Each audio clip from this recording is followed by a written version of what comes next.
I hate flying. Today the plane I'm sitting in will enter the Bermuda Triangle and never come out of it. 6 hours from now I will wake up tied to the ground on the shore of an island that does not exist on any map in the world. But right now I do not know any of that. Right now I'm standing in line at gate D47 of Miami International Airport, holding a paper cup of bad coffee in one hand and an anxiety pill in the other. And the only thing I'm thinking about is how much I want this flight to be over. My name is Kenta. I'm 31 years old. I'm a software engineer for a large Japanese company. And I have just spent 2 weeks in a conference room in Florida explaining to American clients why our system is better than theirs. The conference is over. My laptop is in my carry-on. My suit is in the overhead. My ticket says Miami to Tokyo business class with one connection, total flight time around 14 hours. 14 hours. I keep saying the number to myself like a prayer. 14 hours and I'm home. 14 hours and I lock my apartment door behind me, and I do not see another human being for 2 weeks. That is the plan. That is the only plan that matters. I swallow the pill with the bad coffee. The pill is a small white circle that my doctor gave me 3 years ago after the panic attack on the Osaka flight. I'm supposed to take one before takeoff and one if turbulence gets bad. I always take both. I have never told anyone this. The boarding line moves. I show my ticket. I walk down the jet bridge. The smell of jet fuel comes through the cracks in the seal, and I feel my stomach tighten the way it always does at this exact moment. Every single time, I tell myself the same thing I always tell myself. Statistics are on your side. Planes are safer than cars. The pilots want to live too. I find my seat. Business class window, row 4. I put my carry-on in the overhead. I sit down. I close the shade halfway because looking at the wing makes it worse. I plug in my noise-canceling headphones, and I close my eyes before the safety video even starts. Then she sits down next to me. She is small and old, and her hair is the color of ash. She has a rosary in her hands, wooden beads worn smooth by decades of fingers. She smiles at me the way grandmothers smile at strangers. And before I can pretend to be asleep, she is already talking. She is going to visit her sister in Tokyo. Her sister is 91. She has not flown in 12 years. Her grandson booked the ticket for her on the internet. She does not understand the internet, but her grandson is a good boy. Did I know that flying used to be considered a miracle? People used to dress up for flights. Now everyone wears pajamas. She laughs at her own joke. The rosary clicks in her hands. I nod and smile and put the headphones on and close my eyes. The plane pushes back from the gate. The engines spin up. We taxi. We take off. The pill kicks in somewhere over the runway and the world goes soft around the edges, the way it is supposed to. I sleep. Or something close to sleep. The kind of sleep where you can still hear the engines and you're grateful for them. Because as long as they are loud, they are working. 4 hours pass like this. Then the plane shakes. It is a normal shake at first. Fasten the seatbelts. Tray tables up. The flight attendants do their professional half smile and walk down the aisle checking buckles. I open my eyes. I look at the seatbelt sign. I tighten my belt one more notch out of habit. The shake gets worse. A drink cart rolls sideways and a flight attendant grabs it. Someone behind me curses in English. The plane drops. Not a little dropped. A real dropped. The kind where your stomach goes up and stays there for a second too long. Several people scream. The flight attendants stop smiling and walk fast, not run back to their jump seats. The captain comes on the intercom. His voice is calm, but it is the wrong kind of calm. The kind that means he is reading from a script he was trained for in a simulator. He says we are experiencing unusual instrument readings. He says he is going to change altitude. He says please remain seated and do not be alarmed. I look out the window. The sky is wrong. It should be afternoon. It should be bright. Instead the light is going gray, then darker, then a dull green color I have never seen in a sky. The clouds are not moving the way clouds move. They are turning, slowly in a wide spiral like water going down a drain, with the plane somewhere near the center. The old woman next to me is no longer talking. She is staring out the window past me, and her fingers are moving on the rosary so fast I can hear the wood clicking. She crosses herself once, twice, 3 times, and she whispers something I'm not supposed to hear. Bermudas, Dios mío. Bermudas, I have heard the word Bermuda before. Everyone has. Bermuda shorts. Bermuda Triangle. The joke about lost ships. The History Channel show I watched once with my father when I was 12. I have never heard it said the way she just said it. I have never heard anyone say it like a prayer for the dying. For the first time today, I am really properly afraid. The plane drops again harder. The overhead bins burst open, bags fall on heads. A laptop slides past my feet down the aisle. The oxygen masks come down from the ceiling like dead jellyfish on strings. I put mine on. I do not remember deciding to put it on. My hands just do it, thank you. Every safety video I ever ignored. Outside the window the sky flashes green, not lightning. Lightning is white and fast and gone. This is green and it stays. It is a color of green that does not belong in the sky or in any sky, and it lights up the inside of the cabin for a full second so that I can see every face around me, every open mouth, every wide eye. The old woman holding her rosary up like a shield. Then the plane tilts forward and falls. I feel my body lift against the belt. I feel my carry-on hit the ceiling above me. Someone is screaming directly into my left ear, and I do not know if it is the old woman or me. The engines are making a sound. Engines are not supposed to make. The lights go out. The lights come back on red. The lights go out again. There is an impact. Something huge and wet and final. And then there is nothing. There is nothing for a long time. When there is something again, the first thing is heat. Sun on my face. Sun so bright it goes through my eyelids and turns the inside of my head pink. The second thing is sound. Waves slow, regular, very close. The third thing is smell. Salt flowers. Something sweet I do not have a name for. I open my eyes. I am lying on my back on a beach. The sand under my hands is white and so fine it feels like flour. The sky above me is a color of blue I have never seen outside of a postcard. Palm trees lean over the beach a few meters from where I'm lying. And the leaves on the palm trees are the wrong shape. They are too wide. They have a pattern on them. Dark veins that branch in a way that is almost geometric. I do not recognize them from any biology textbook I have ever opened. And I have opened a lot. I try to sit up. The world tilts. I lie back down. I try again, slower this time. I make it to a sitting position. My head is pounding. My left side hurts where something hit me during the fall. I touch my ribs through my shirt. Bruised, not broken. My arms move. My legs move. I am whole. I am somehow completely whole. This should not be possible. I look around. I look up the beach in one direction, white sand all the way to the horizon. I look the other way. The same. I look behind me. A wall of jungle starts 20 meters from the water, dense and dark and quiet. I look out at the oceans. Empty. No wreckage. No oil slick. No floating seat cushions. No bodies. Nothing on the water at all. Except small clean waves coming in. Like nothing happened. Hey, I shout. My voice cracks. I have not used it in hours. I do not know how many hours. Hey, anyone help. Nothing answers. The waves keep coming. A bird I cannot see makes a sound in the trees that is not quite a bird sound. I shout the names of people I do not know. Captain, anyone from the flight, hey. I shout in English, I shout in Japanese. I shout until my throat hurts. And then I sit on the sand, and I put my head between my knees, and I try not to think about the old woman with the rosary. I am alive. I am the only one. That much is clear within the first hour. I make myself stand. I make myself walk. I find a stream coming out of the jungle near the edge of the beach, clean water running over small stones, and I drink with my hands until my stomach hurts. The water tastes better than any water I have ever paid for. There is a low bush near the stream with small red berries on it. I look at them for a long time. I am not a survival expert. I do not know which berries are poisonous. I know that I have eaten nothing since the plane and that I will need to eat something today, or I will be too weak to do anything tomorrow. I pick one berry. I bite half of it. I wait. Nothing happens. I eat the other half. I wait. Nothing happens. I eat 10 more.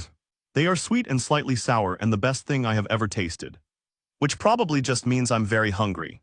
The sun starts to go down. The light changes color over the water, and it would be beautiful if I were not so afraid. I make a deal with myself, sitting there on the sand with berry juice on my fingers. The deal is this. I will sleep here tonight.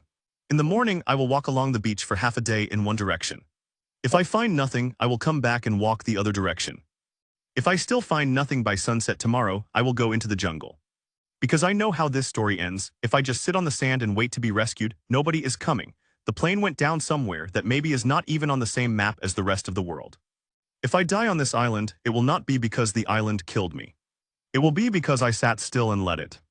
I find a large root at the edge of the jungle, half buried in sand, with a hollow underneath it big enough for a man to curl up in. I crawl in. I pull my knees to my chest. I am cold even though the air is warm. I do not know that I am being watched. I do not know that small eyes have been on me since the moment I shouted the first time. That small feet have been moving silently through the leaves above the root.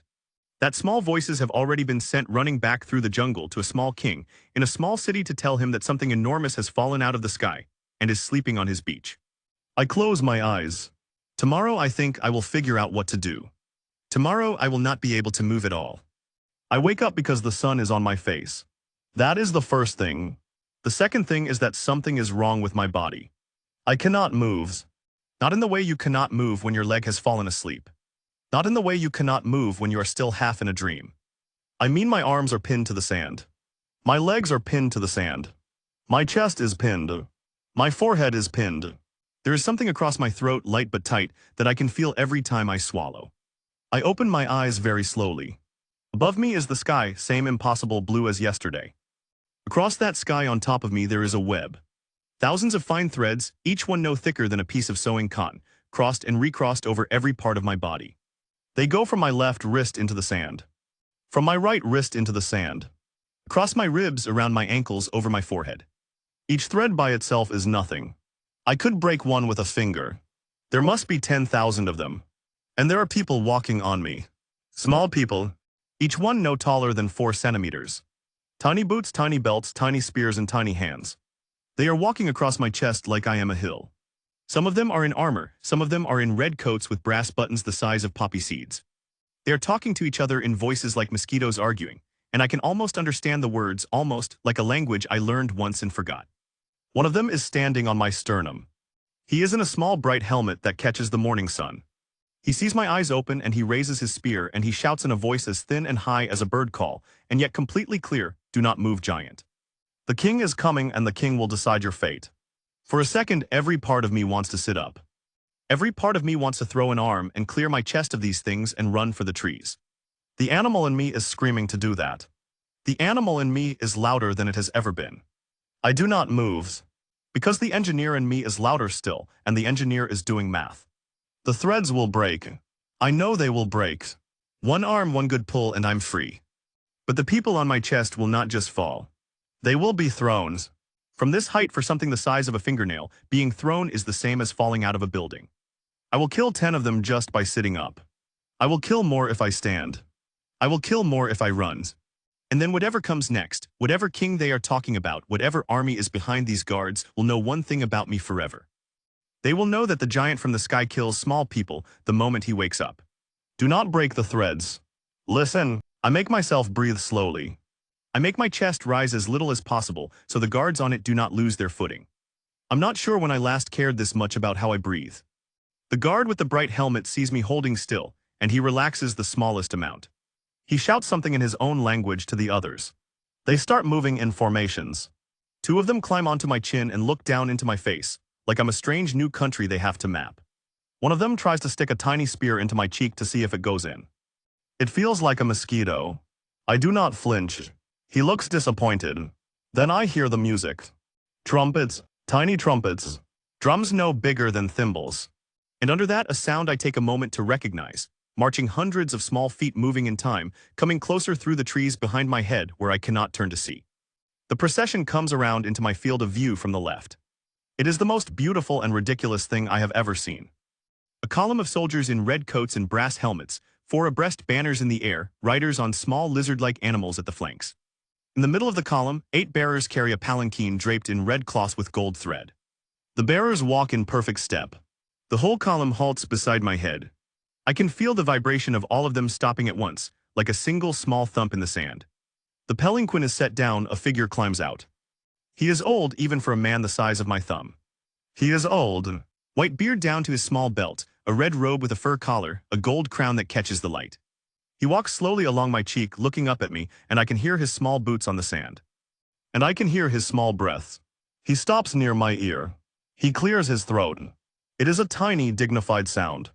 Then he speaks and his voice is high and sharp and trained for command. What is your purpose here, giant? Are you a servant of the dark side of the island? Were you sent to destroy us? Speak. Your answer decides whether you live or whether I order my men to pour burning oil into your eyes. He says it like a king. He says every word the way a king is supposed to say words, and I hear it right at the edge of his voice just under the command is a tremble. It is small. It is the kind of tremble I know very well, because I have it myself every time I take that white pill before flight. He is terrified. He is more terrified of me than I am of him. He is doing the bravest thing he has done in his life, and he is doing it standing next to my ear.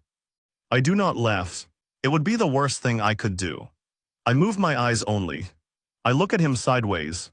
I make my voice as soft and slow as I can make a human voice go. My name is Kenta. I say I am not a servant of anyone. I fell out of the sky. My flying machine broke. Everyone else is dead.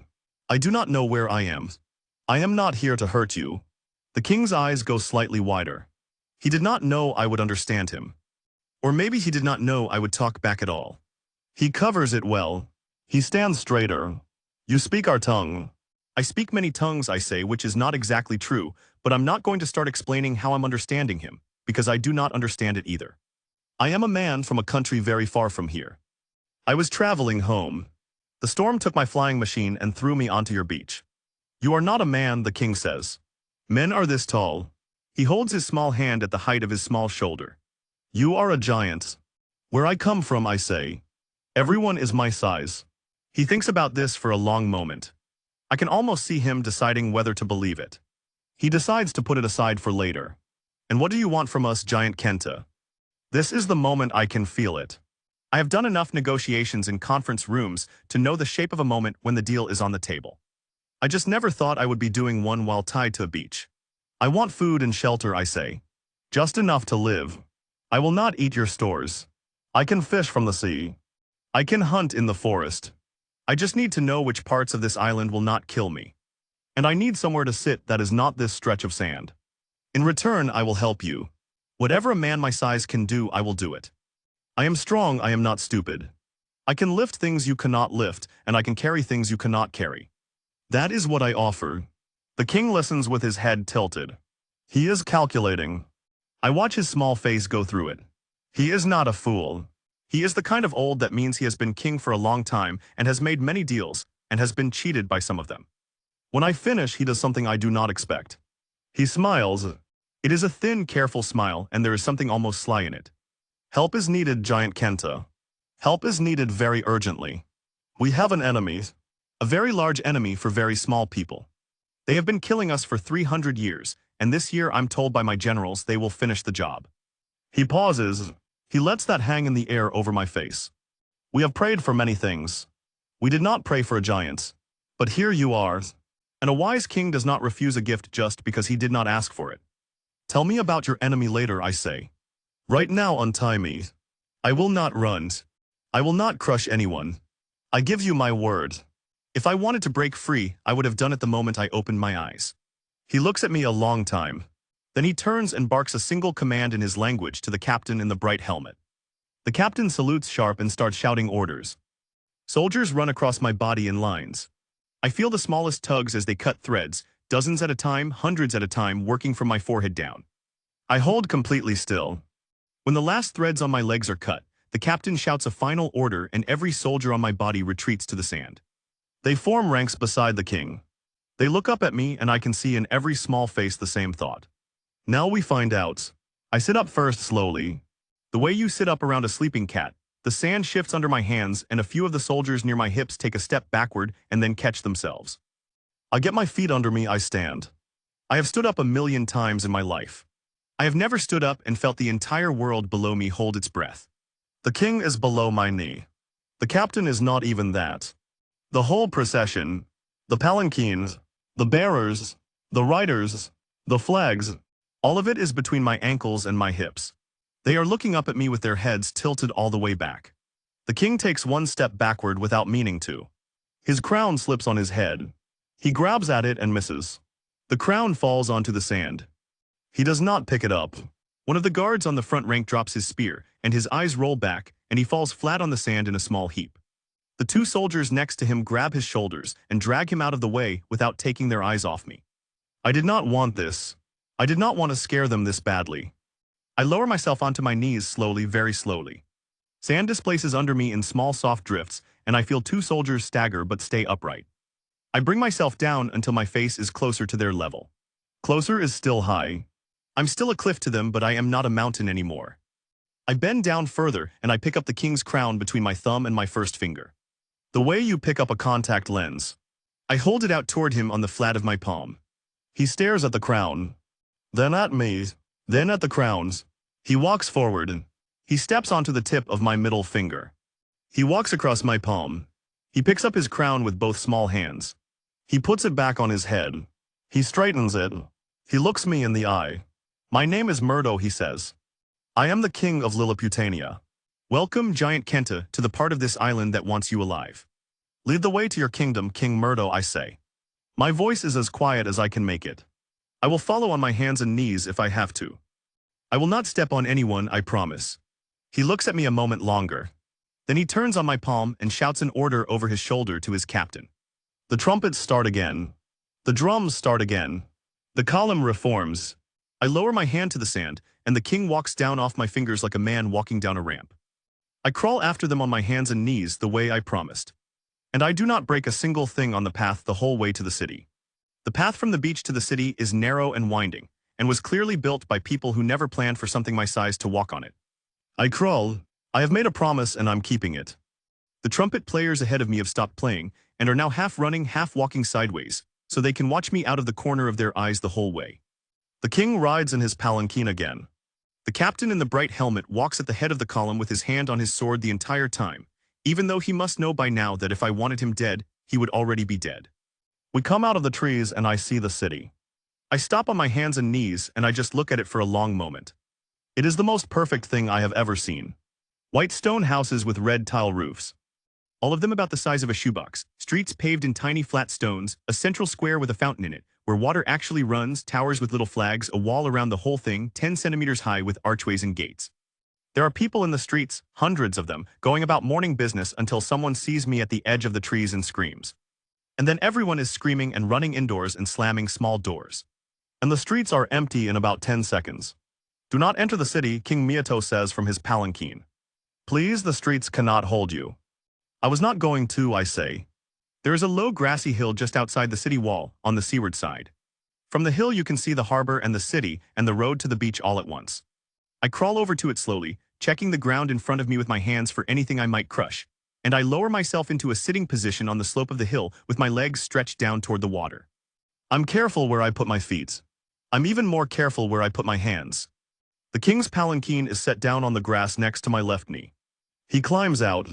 He looks up at me and then out at his city and then up at me again, and I can see him deciding that the city has not been destroyed by my arrival, which is something he was not sure of until this moment.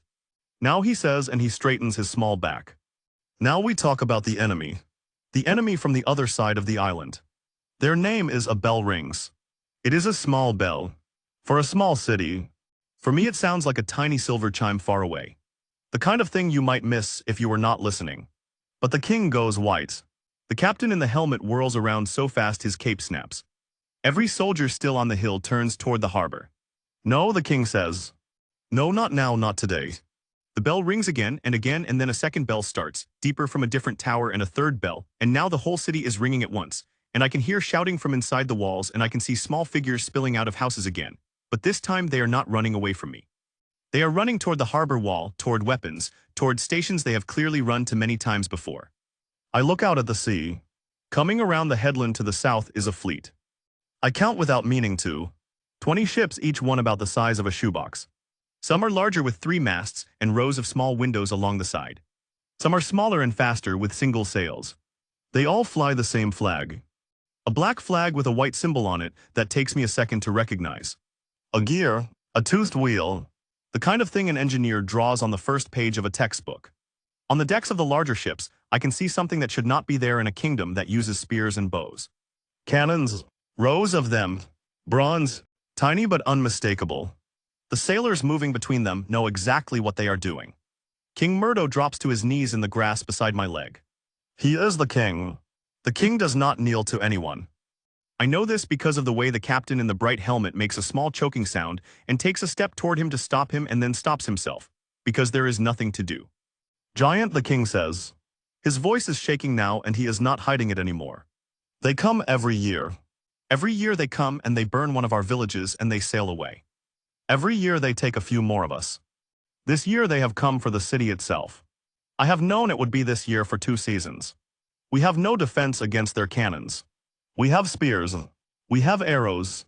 They will fire from the water and our houses will burn and our people will die. And there is nothing we can do. And now you are here and I do not even have time to tell you who they are before they kill us all in front of you. I'm not listening to him anymore. I'm watching the lead ship. It is turning. It is turning to bring its side toward the city. The other ships behind it are doing the same. In a long, slow curve, the way I have seen in pirate movies and naval history documentaries. They are getting into a line. They are about to fire a broadside. I have never been in a fight in my life. I was never in a fight at school. I have not thrown a punch since I was 9 years old, and a boy named Tomo pushed me off a swing. I am a software engineer. I write code in a quiet office. I take pills before flights. I am not a person who does things like this. Something happens in my chest anyway. It is not bravery. I want to be clear about that. It is not heroism. It is something simpler and more stupid. It is anger. I have been on this island for less than a day. I have been awake on it for less than an hour. I have eaten its red berries and I have slept under its trees, and I have just been crawled on by an old man with a tiny crown, who is now kneeling in the grass and crying because he cannot save his people. And down there in the water are 20 ships full of people I have never met who have decided that today is a good day to burn it all. No, they do not get to do that. Not today. Not in front of me. I stand up. I walk down the hill toward the water. I do not run because if I run, I will shake the ground and people will fall in the streets. I walk fast and heavy. The king shouts something behind me that I do not hear. I reach the beach. I keep walking. I walk into the surf. The water is cold around my ankles. Then my knees, then my thighs. The lead ship is about 30 meters out from me. The fleet is in line. The sailors on the closest deck have just noticed me. I can see the gunners' faces looking up, mouths opening. A captain on the quarterdeck pointing. I do not give them time to think.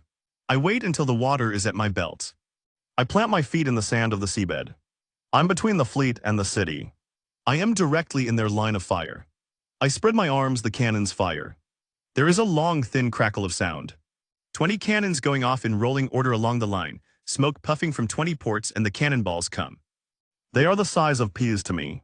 Each one is a small hard pea of iron, flying through the air at a speed I do not have time to measure.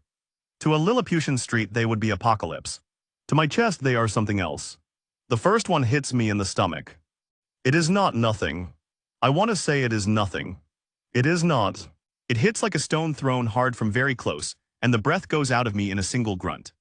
The second one hits my left shoulder, and I feel the skin break. The third bounces off my forearm.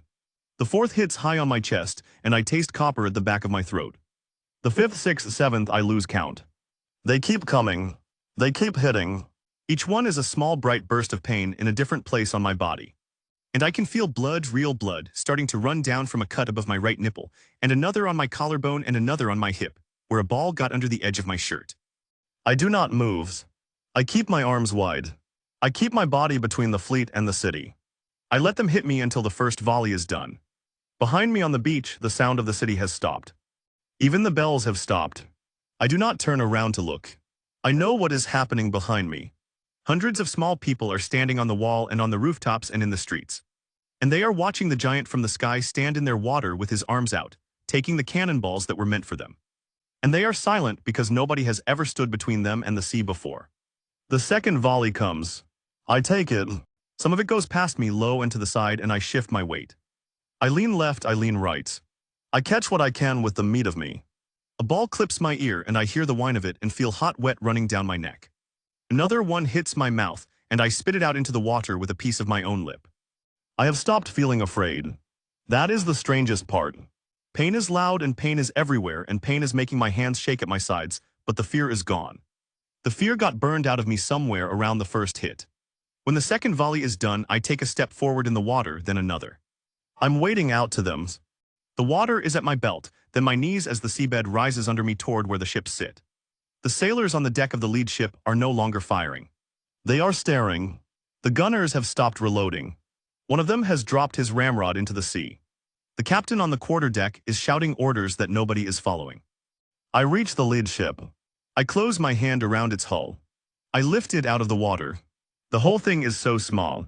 From a distance of 30 meters, it looked like a real ship. In my hand, it is a beautiful, detailed toy. I can see every plank. I can see the brass fittings. I can see the gears and the cannon carriages. Real gears machined to fit. The work of hands that have been doing this for a long time. Sailors slide down the deck and grab at masts and ropes. A few of them lose their grip and fall, and I catch them on my other hand without thinking. The way you would catch a falling crystal glass. They land on my palms. They are looking up at me with faces full of terror, so total it is almost peaceful. They have already accepted that they are dead. I do not kill them. I crouch in the surf. I hold the ship low over the water. I tip it slowly deck down and let everyone on board slide into my other open palm. They come down in a small avalanche of red coats and brass buttons and weapons, and one terrified ship's dog the size of a beetle. I lower the palm to the beach behind me. I open my fingers. The sailors roll out onto the sand, alive all of them, and lie there. Then I crush the empty ship in my fist and let the pieces fall into the water. I move to the next ship. I do this 19 more times. Some of the ships try to turn and run. I walk after them. The water never gets above my chest. Some of them try to fire on me from the stern as I approach. The cannonballs hit me. I bleed more. I keep going. Some of the captains lock themselves in their cabins, and I have to pry the cabin doors open with the edge of my fingernail and pour the men out into my palm like beetles out of a jar. I do not kill any of them. I do not even mean to be merciful. I just know somewhere under the anger that the moment I kill one of them on purpose, in front of the city behind me, I become something the city cannot live with. So I save them, every single one. I lay them on the beach in 20 separate piles, 1 pile per ship. And by the time I'm done, the sand is striped with small dark figures sitting and lying and praying and crying, and not understanding what just happened to them. I wade back to shore. The water around me is full of broken planks and floating barrels and shreds of black flag with white gears on them. I sit down on the sand hard. My legs do not want to hold me anymore. The king is walking toward me through the rows of prisoners. The captain in the bright helmet is behind him with his sword drawn now, but the sword is not for me. The whole population of the city seems to be coming out through the gates behind them slowly, in a long, quiet wave. King Murdo stops in front of me. His mouth is open. He is trying to find words. I do not have words for him either. My chest is on fire. I look down at myself and I can see what I look like for the first time. There are bruises starting to come up across my whole torso. Dark circles the size of coins. Dozens of them. 3 places are bleeding. My lip is split. There is a piece of my ear missing. My shirt is ruined. A small voice says something behind the king, in the common tongue, loud enough for me to hear. King Carton will hear of you. I look down. One of the prisoners has gotten to his feet. He is young. Younger than the others. His coat is black and the buttons are brighter. An officer's coat. He is standing very straight in front of his pile of survivors. And he is looking up at me without any of the fear his men have. His face is full of something colder. It is the look of a man who has just seen a problem and is already calculating the solution. He will hear of you by tonight, the officer says, and he will build the thing that kills you. He builds everything. I look at him for a long moment. I make myself remember his face. I make myself remember the name. Carton, tell him, I say, and my voice is hoarse and my mouth tastes like blood, that the giant is on the beach and the giant is not finished. The officer does not blink. He nods once like a man taking down a message and sits back down with his men. King Murdo finally finds his voice. He is crying. I had not noticed. Giant Kenta, in the name of every soul in this city. In the name of every child who will sleep tonight in a bed instead of in ash. I say, I am very tired, tell me later, right now, King Murdo, I need water and bandages, as many as your city can spare. And then I need you to tell me everything you know about King Carton, everything. Because he is going to send something worse. Next time I look down at my chest, I press my hand against the worst of the cuts, blood comes through my fingers. Not much. Enough. 20 cannonballs the size of peas. 20 cannonballs and I'm bruised and bleeding, and so tired I want to lie down in the sand and not get up. If there had been 200 of those cannonballs, I would be dead. If Carton sends a fleet twice this size, I am dead. If Carton sends something with bigger guns, I'm very dead. I'm not invincible. I just learned that. Now I have to make sure I learn it before anyone else does. King Miyato, I say again quietly. Tell me about Carton right now, start talking. The king starts talking. By the time the sun starts to go down, I have been bandaged. It took most of the afternoon and most of the linen in the city. The bandages are sheets sewn together from hundreds of smaller bandages, the way you would sew a tarp out of handkerchiefs. And the women of Lilliputania did the sewing in the central square in front of me, while I sat very still and tried not to scare anyone. The cuts are clean, the bruises are dark and ugly and will be worse tomorrow. My ear is wrapped in something that smells like crushed mint and honey. A small healer with white hair and steady hands climbed up onto my shoulder and packed the wound herself. And when she was done, she patted the side of my neck twice with her tiny palm and climbed back down without saying a word. I think it was the kindest thing anyone has done for me in years. The prisoners from the fleet have been moved. They are in a holding pen behind the city wall. 400 Blastorian sailors sitting in tidy rows under guard. The young officer in the black coat is being kept apart from the others. Nobody has spoken to him since the beach. When the light starts to go orange over the water, King Murdo comes back to my hill. He is alone this time, except for the captain in the bright helmet who has not let the king out of his sight since the cannons. Giant Kento, if you can stand, walk with us. There is something I must show you, and there is no good way to bring it out here. I stand slowly. Everything hurts in a low, constant way that I'm going to have to get used to. I follow them along the outside of the city wall, careful with every step, until we come to a small tower built into the wall on the inland side. The tower is round and has a small wooden door and small windows up the sides. And I can see lamps already burning behind the windows. This is our library, the king says. 300 years of records. Every treaty, every map, every history of this island. And you, of course, cannot enter it. I can sit beside it. I sit. I cross my legs. The tower comes up to about the level of my chest when I'm sitting. The king nods and the captain shouts an order at the small door. And after a moment, 4 old men come out one after another, each carrying a scroll bigger than himself. They are the librarians of Lilliputania. They lay the scrolls out on a flat stone table in front of the tower. They unroll them. Each scroll is about the size of a placemat to me. The writing is so small I cannot make out a single letter. I have a problem. I think for a moment. Then I take a leaf off the bush growing beside the library wall, a wide flat leaf with a slight curve to it. I dip it in the small fountain at the foot of the library tower, and I let a single drop of water collect in the curve of the leaf. I hold the leaf up between my eye and the scroll, and I tilt it until the drop of water sits exactly where I need it. The water is a lens. The librarians stop breathing. I see one of them poke another in the ribs. Through the drop of water on the leaf, the writing on the scroll becomes large enough to read. The letters are in a script I have never seen. But the moment I focus on them, they make sense to me, the same way the king's voice made sense to me on the beach this morning. I'm not going to ask why anymore. The island has decided I get to understand it. I'm going to take the gift and use it. The king begins to speak as I read. 300 years ago, this island was one nation, one king, one people. We were called the people of the 2 hands because we believed that work and thought were the same hand and the other hand. Our cities were on this side of the island. Our farms were on the other side. We crossed the mountains in the middle every season to trade and to marry and to bury our dead in the high passes. I read the scroll while he speaks. There is a map. I tilt the leaf to see it. The island is shaped like a kidney bean with a spine of mountains down the middle. On the western coast, a star marks a city. On the eastern coast, another star marks another city. Lines between them cross the mountains in 3 places, marked as passes. 300 years ago, the king of that one nation died. He had 2 sons. The older was named Phalo. He was a philosopher. He believed the soul of the people was in the soil and in the seasons, and in the slow, careful making of things by hand. The younger was named Markin. He was an inventor.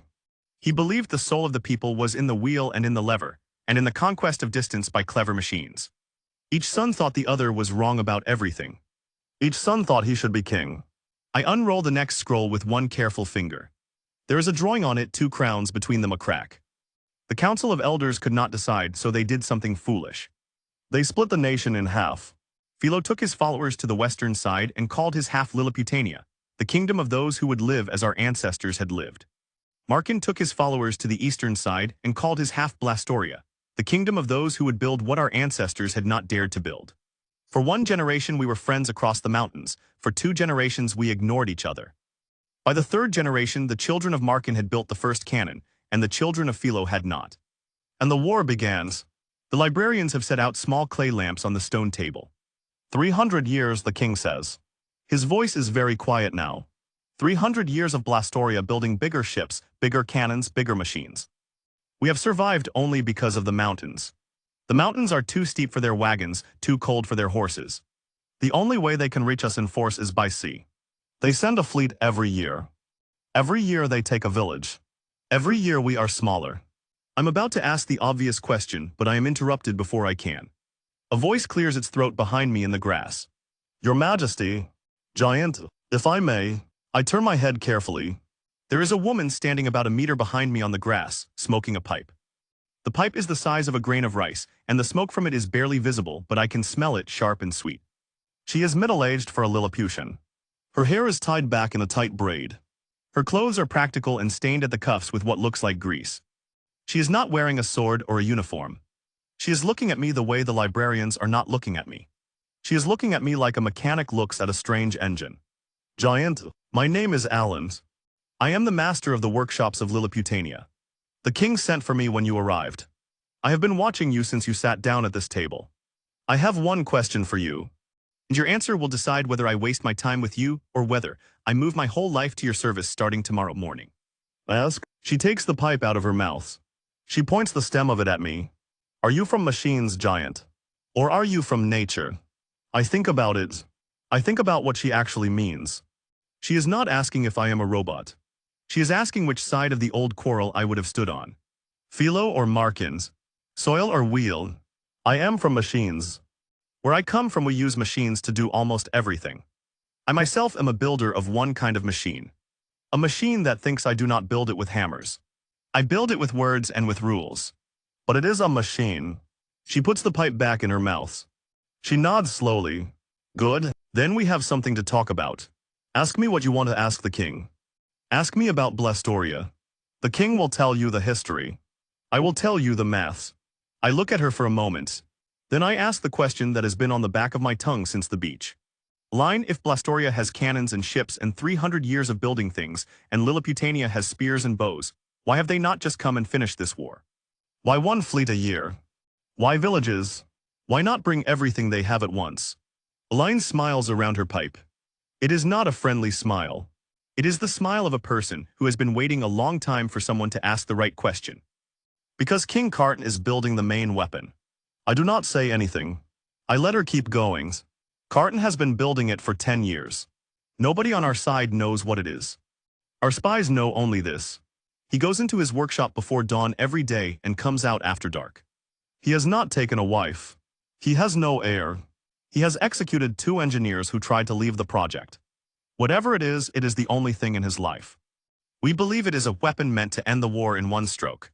We believe everything else. The yearly fleets, the burning of villages, the cannons we saw today. All of it is what your military people call reconnaissance in force. They are not trying to win. They are testing us. They are mapping our defenses. They are seeing what we can do so that when the main weapon is ready, Carton will know exactly where to point it. Reconnaissance in force, I repeat. That is the term. Yes, I read it in a captured manual 2 winters ago. That is the term. Today's fleet was the same. 20 ships, just enough to hurt us, not enough to be his real strength. He sent 20 ships and a young officer in a black coat. The young officer in the black coat will be released tonight, by the way. I have already convinced the king to do it. Want to know why? So he carries a report back to Carton. Specifically, a report about you. Carton will not believe it when he reads it. He will read it 3 times. He will interrogate the officer personally. He will ask the same questions over and over. Then he will believe it. And then he will go back into his workshop. And he will not come out for a long time. I think about that. I do not like any of it. I make myself ask the next question, even though I already know I do not want the answer. Alines, how long until the main weapon is ready? She takes the pipe out of her mouth. She looks straight up at me. Nobody knows, Giant. It could be a year. It could be tomorrow. The hill is very quiet. Captain Rain beside the king has not moved. The librarians on the stone table have stopped pretending not to listen. Even the lamps seem to be burning more carefully. I sit with that answer for a long moment, a year. Or tomorrow. Then I say something out loud that I have been holding inside since the beach this morning, and the moment I say it, I know I have been afraid of saying it, because saying it makes it real. Alines, your King Carton started building this weapon 10 years ago. Yes, 10 years ago there was no giant on this island. There has never been a giant on this island. There is no record in your scrolls of any giant. I just read that part. 300 years and I am the first. That is also true. So King Carton started building a weapon big enough to fight a giant 10 years before any giant existed. She does not answer. She does not have to. Her silence is the answer. That is not a coincidence, I say. I do not believe in coincidences that big. Either Carton knew I was coming somehow, or someone told him I was coming, or this whole island has a third side I have not heard about yet. That arranges things like falling planes. There is no fourth option that makes sense. There is no fourth option that makes sense, Alan agrees very quietly. I look down at my own hands. The bandages on my knuckles are already starting to spot with red. I came to this island this morning. I was going to help these people get food and shelter and then find a way home. I had a plan. The plan was simple. The plan was selfish and small and human. And I was going to be on a beach in Tokyo in a month thinking about all of this as a story. I would never tell anyone because nobody would believe it. The plan is gone. The plan was gone the moment I stood up in the surf this afternoon, and the cannonball started hitting me. And I just did not know it yet. There is no version of this story where I help these people fight off one fleet and then walk away. Carton has been building something for 10 years, and the something is for me. And either I face it or I leave Lilliputania to face it alone. And Lilliputania facing it alone means Lilliputania is gone. I'm not going home for a long time. Maybe not ever. I notice I am not as upset about that as I should be. I notice that and I file it away to think about later. A third voice clears its throat from somewhere lower down. I look. Captain Rhine is standing at attention beside the king, and he has been waiting a long time to be acknowledged. Giant, I am Captain Rhine. I command what is left of the city guard. I watched you in the water today. I saw what you did for my people. I do not have your woman's questions. I have only one thing to say. From this day until the day one of us is dead, my sword and the swords of my men are yours to point. Tell me where to point them and they will go. I do not know what to say to that, I nod. He salutes. He does not move from the king's side. A fourth voice. This one is even smaller and it comes from a place I do not expect. It comes from the breast pocket of my own ruined shirt. I look down. A small face is looking up at me out of my pocket. A boy, maybe 12 in their years. Dark hair, dirty cheeks, eyes very wide. I do not know how long he has been in there. The bandaging, probably. A lot of small people were on me during the bandaging. Are you going to throw me out? No. Who are you? My name is Pip. I do not have a family. I climbed into your pocket because it is warm and because I wanted to see what the world looks like from up here. He pauses. He looks ashamed. I thought you would not notice me until tomorrow. What does the world look like from up here, Pip? He thinks about it. Bigger and smaller both at the same time. I do not laugh. He is 12 and serious, and a giant could decide to flick him out of a pocket and that would be the end of him. I look at the king. The king shrugs the smallest shrug of a tired old man. Pip is one of ours. He is an orphan of last year's fleet. If he wants to ride in your pocket, Giant Kenta, that is between you and him. Then he can stay. But you have to promise me one thing, Pip. You tell me when I am about to do something stupid. Because I am new here and I do not know the rules of this island, and you are going to see things from up there that I am not going to see. If I am about to step on someone, you tell me. If I am about to say something insulting, you tell me. You are my eyes when I cannot see. Deal? He nods so hard I'm afraid he is going to fall out of the pocket. Deal? I look up. 4 faces at 4 different heights. An old king who is no longer pretending. A woman with a pipe who has just put a year or tomorrow clock on my entire life. A captain who has already given me his sword, and one boy in my pocket who is going to tell me when I'm being an idiot. It is the smallest army in the world, and I just enlisted in it. A line, I say. Tomorrow morning you and I are going to start a list. Everything you have, every material on this island, every craft your workshops know, every metal, every grain, every chemical, every kind of dust, everything. Because we have 10 years of catching up to do, and Carton is not going to give us 10 years. Elaine smiles around her pipe. It is a small, slow, dangerous smile. I have been waiting my whole life, she says, for someone to ask me to make that list. I do not get to start the list with Alan in the morning. The morning starts with a scream. I am sitting on my hill outside the city wall where I slept the night, half awake, watching the sun come up over the harbor and trying to decide whether the bruises on my chest are darker than yesterday or just better lit. Pip is already up, sitting on my collarbone, eating a piece of fruit the size of a peppercorn. The first sounds of the city are starting under us. Doors opening. The bell of the small fish market ringing once for the morning. Then the scream. It comes from the central square. A woman's voice. High and short and final. The kind of scream that does not call for help, because the thing it is screaming about is already over. I am on my feet before I think about it. Pip almost tumbles off my collarbone and grabs at the collar of my shirt to hold on. I take 3 long steps to the edge of the city wall and I look down into the streets. A shadow is moving across the rooftops. Not a cloud shadow. A bird shadow. Wide, vast, too fast. I look up. The hawk is already pulling out of its dive.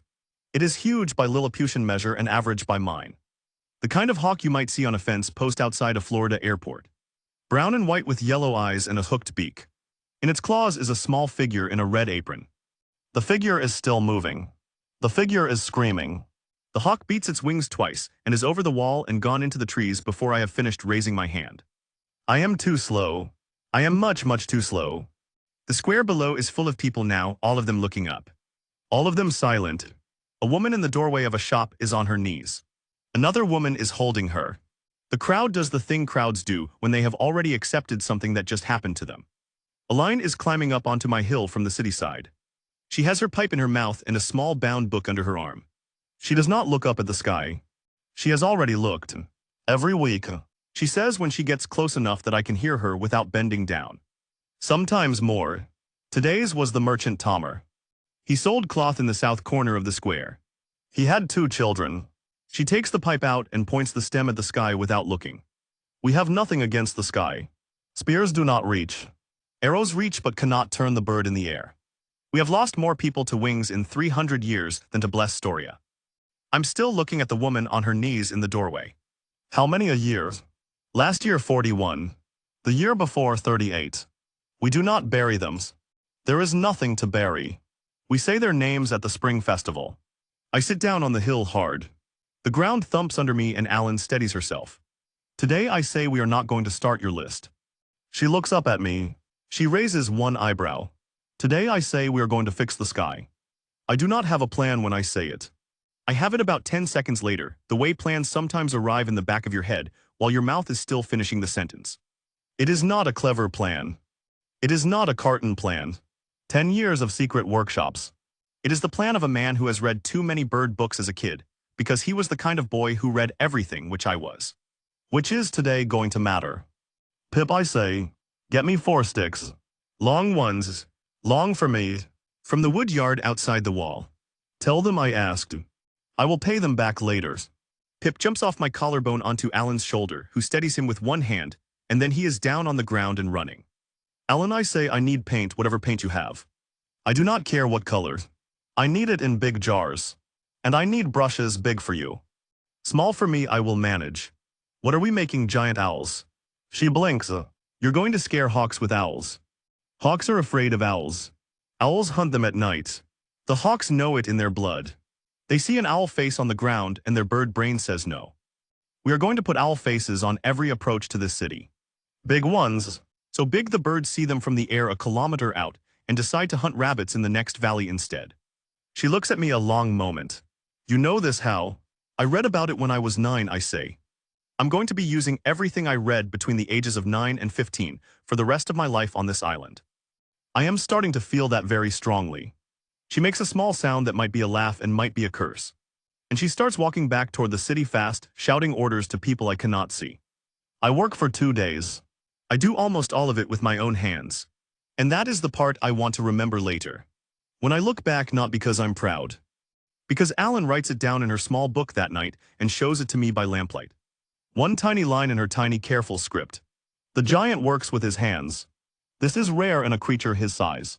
I do not know if she means it as praise or as an observation she does not yet trust. Either way, she writes it down. The scarecrows go up first. Pip walks the perimeter with me, riding on my shoulder, pointing at the high places. They're there, not there, the wind is wrong there. I drive the sticks into the ground myself deep with my fist. On the cross pieces I hang shapes I cut out of bark and leather, big round shapes the size of dinner plates, and on each one I paint an owl face. 2 huge yellow eyes, a hooked beak between them, dark feathers around the rim. The first one I paint is bad. I'm holding a brush the size of a sewing pin and fingers that have never held anything that small for art, and the line wobbles. The second one is better. By the 10th one I'm painting owls. That would scare me if I were a hawk. By the 20th I'm enjoying it. By the 40th, my back hurts and my eyes hurt, and Pip is asleep in my pocket. Lilliputian children come out of the city with small buckets of paint to help. They paint the lower edges of the scarecrows that I cannot reach without crouching, the parts close to the ground. They paint slowly and seriously. The way children paint when they have been told the painting matters. None of them looks up at the sky the whole time they are painting. None of them needs to anymore. The scarecrows are already up. Between the scarecrows I string snares, loops of strong cord that Alan's workshop spins in big spools, looped through bent saplings I have pulled down and lashed in tension with one hand. Each snare has a trigger of woven grass on a small branch. A bird lands or strikes through the loop. The trigger breaks. The sapling whips up. The loop closes around the bird's body and the bird is in the air, dangling by its own weight. The snares are too big for songbirds. They are sized for hawks and for the bigger eagles. Island tells me come from the cliffs to the north. I set up 40 of them in a wide ring around the city, and I mark each one with a small red flag so that Lilliputians do not walk into them. Inside the city, I help the people set up bell stations on the rooftops. Small bronze bells, the kind they already have for the markets, mounted on tall poles where watchers can see the whole sky. I tell them when you see a shadow, you ring. The moment a bell rings, every person in the city goes under cover. There are awnings over the main streets now, woven mats slung between rooftops on cords I tied for them. Anyone in the square can be under cover in 5 seconds. We practice it 3 times, the third time everyone is under in 4 seconds, and Alan grunts that this will do. On the morning of the 3rd day the bell rings. I'm at the wood yard outside the wall, just finishing the last scarecrow on the north approach. Pip is on my shoulder. I hear the bells, and then a second bell, and then a third, and from the north flank a snare line goes taut with a sound like a single hard pluck of a guitar string. I run carefully, the way I'm learning to run on this island, watching the ground for small people. I come around the curve of the wall, and I see it. It is enormous. Not a hawk this time, an eagle the size of a small dog, brown and gold, with wings that must be a meter across when they are open. It is hanging upside down by one leg from my snare, beating its wings against the air, beating them against the trunk of the sapling, screaming a sound that I have never heard a bird make. The whole snare line is humming with it. 2 of the scarecrows on the same line are down, knocked over by the wind of the wings. The bird's free claw is reaching for the cord at its leg, trying to cut it, almost succeeding. I do not have a weapons. I do not need ones. I walk up to the bird, and I take its head in my left hand and I twist once hard, the way I have seen done in a video on a survival channel I watched at 3 in the morning a year ago, because I could not sleep. There is a small dry sound. The wings stop. The bird hangs. I cut it down with my fingernail through the cord. I carry it back to the city in both arms like firewood. The square is full when I come through the gate. Word has run faster than I have walked. The whole city is out looking, and they are not running back into their houses this time. They are just looking. I lay the eagle down in the middle of the square on the flagstones, and I step back so they can see it. The eagle is bigger than 3 of their houses laid end to end. The yellow claws are bigger than their forearms. The beak is bigger than their faces. A woman comes out of the crowd. She is old, maybe 70 in their years, gray and bent, and wearing the dark cloth they wear for mourning. I recognize the cloth from yesterday and the day before that, and probably from the day before that too. I do not know which loss she is wearing it for, but I will find out later that it was for her grandson, who was taken from a fishing boat by something with wings the week before I fell on this island. She walks straight to me, all the way across the square slowly, between the legs of all the people who stopped to let her pass. She walks up to my left foot. She puts her small hands on the side of my big toe through the leather of my shoe. She tilts her face up to look at me. There are no tears. The tears were used a week ago. I crouch. I lower my hand to the ground beside her with my palm up. She steps onto my palm. I lift her very slowly until she is at the level of my face. She does not say anything. She just puts both her small hands flat on my cheek, on the side of my face, the way you would put your hands on the face of a son who came home alive from a war. She holds them there for a long moment, then she leans forward and presses her small dry lips to the meat of my thumb where it joins the palm, just once, and she steps back to the center of my hand and waits to be lowered. I lower hers. I do not trust my voice. The crowd has not made a sound the entire time. King Murdo comes through the crowd with Captain Ryan at his shoulder. The king looks at the eagle. He looks at the old woman walking back through the parting crowd. He looks at me. He clears his throat once and finds his king voice and uses it. From this day, he says, loud enough to reach every roof. The day of the death of the great bird shall be the day of the open sky. We will mark it every year. We will mark it for as long as Lilliputania has a calendar. The crowd does the slow-building thing crowds do when they are not yet sure they are allowed to feel something. Then a child cheers. Then a man cheers. Then the whole square is cheering, and I'm sitting on my heels in the middle of it with a dead eagle at my feet, and an old woman walking away from me into a future where she is not afraid of the sky. And I am thinking very clearly in the back of my head that this is the first thing I have done on this island that does not have a price. And then I look up over the rooftops past the cheering, out to the sea on the southern horizon. But there is smoke out there, not on the water, on the far shore far away across the strait, on the eastern coast of the island, on the side that belongs to Blastoria. A column of dark smoke rising from a place I have never seen, going up straight into the morning sky in a column too thick and too steady to be a cooking fire. I have spent 2.5 days fixing the sky over Lilliputania, while I was painting owls and stringing cords. Somewhere over there, Carton has been doing something of his own, something that makes that kind of smoke. Pip on my shoulder has seen me looking. He follows my eyes. He sees the smoke. He does not say anything. A lion comes up beside my foot with her pipe in her mouth and her little book under her arm. She does not look at the eagle. She does not look at the cheering crowd. She looks at the smoke on the horizon, and she takes the pipe out of her mouth and speaks very quietly, only to me. Carton does not rest, Giant. Carton never rests. I close my hand into a fist at my side. The bandages on my knuckles pull tight against the bruises underneath. Then we do not rest either, I say. Tomorrow, Allens. Tomorrow mornings. The list, everything you have. Every metal. Every grains. Every chemical. Every kind of dust. Tomorrow we start. She nods once. Tomorrow, she says. Above the city, for the first time in 300 years, the sky is empty for now. In the morning, Alan comes to my hill with a small bound book, a fresh pen the size of an eyelash, and a face that says she has not slept. I have not slept either. I have been sitting on my hill all night looking at the column of smoke on the eastern horizon, which faded after dark and is back this morning.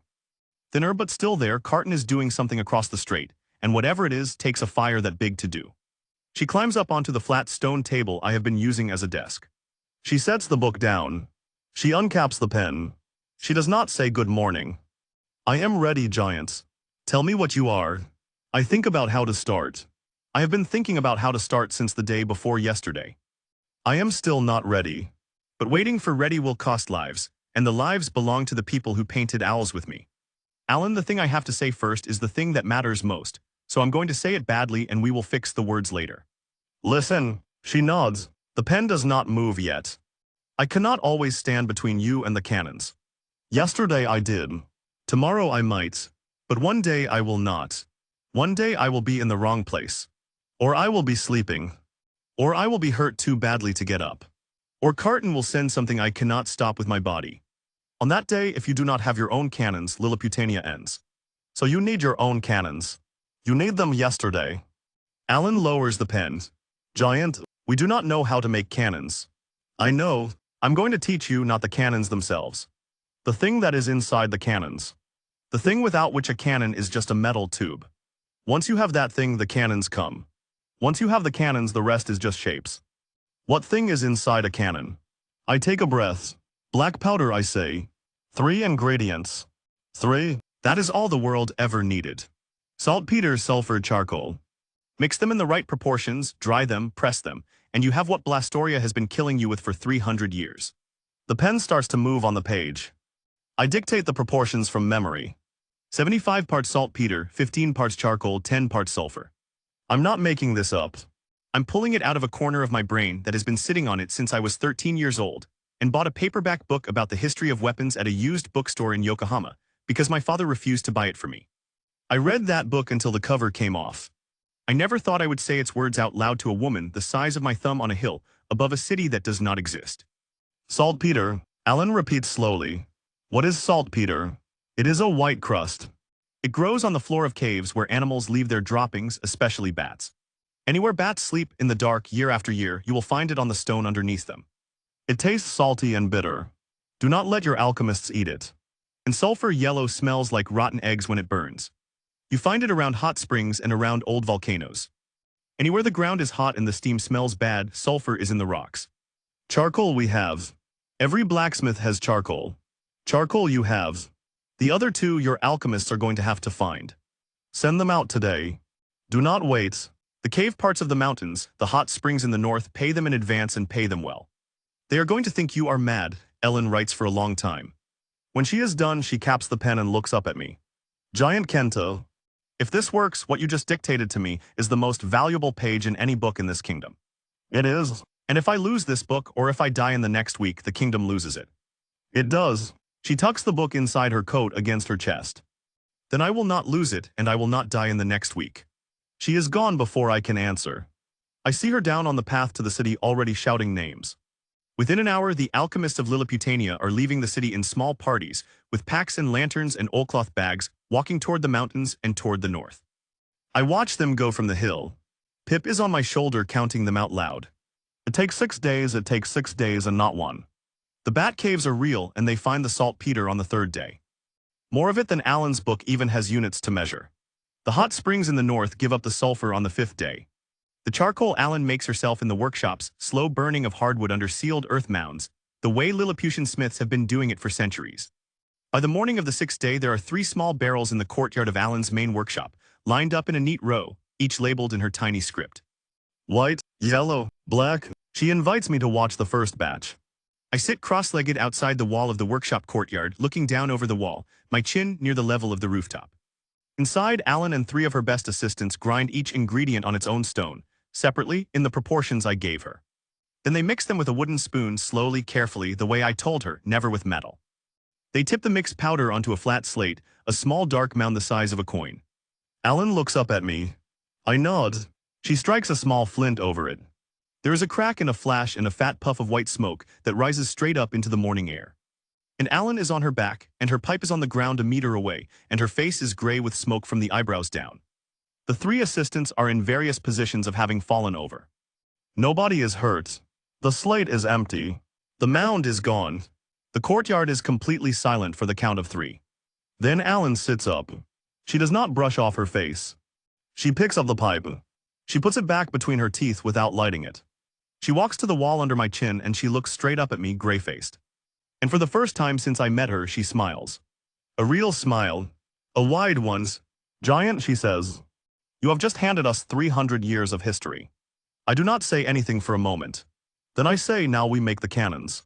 The cannons are easier than I thought they would be. I draw the diagrams in the dirt outside the workshop. Big ones. Big enough for an entire team of Lilliputians to walk along the lines studying every curve. I draw the bore. I draw the breech, I draw the trunnions where the barrel pivots. I draw the carriage with its small wheels and its recoil rope. I am not an artillery engineer, I have never made a cannon in my life.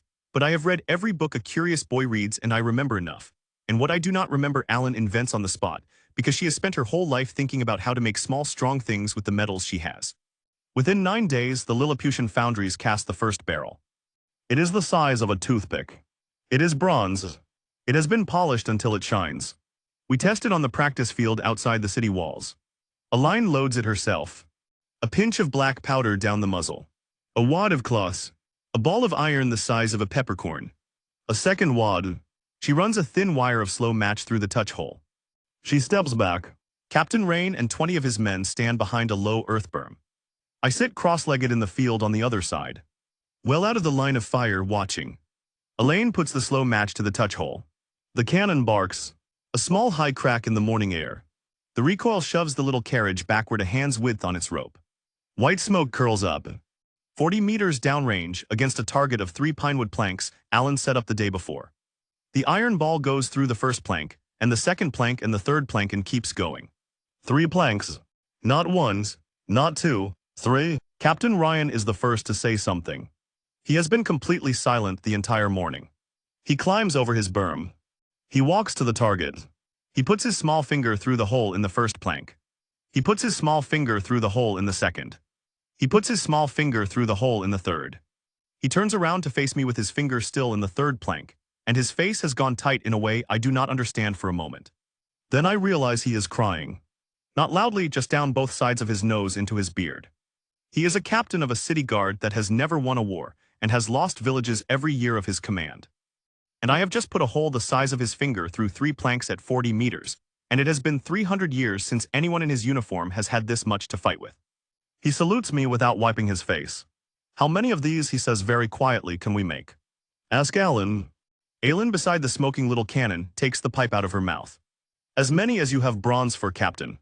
Which is more bronze than I thought we had. Because I'm about to start melting things we did not know we could melt. The work multiplies.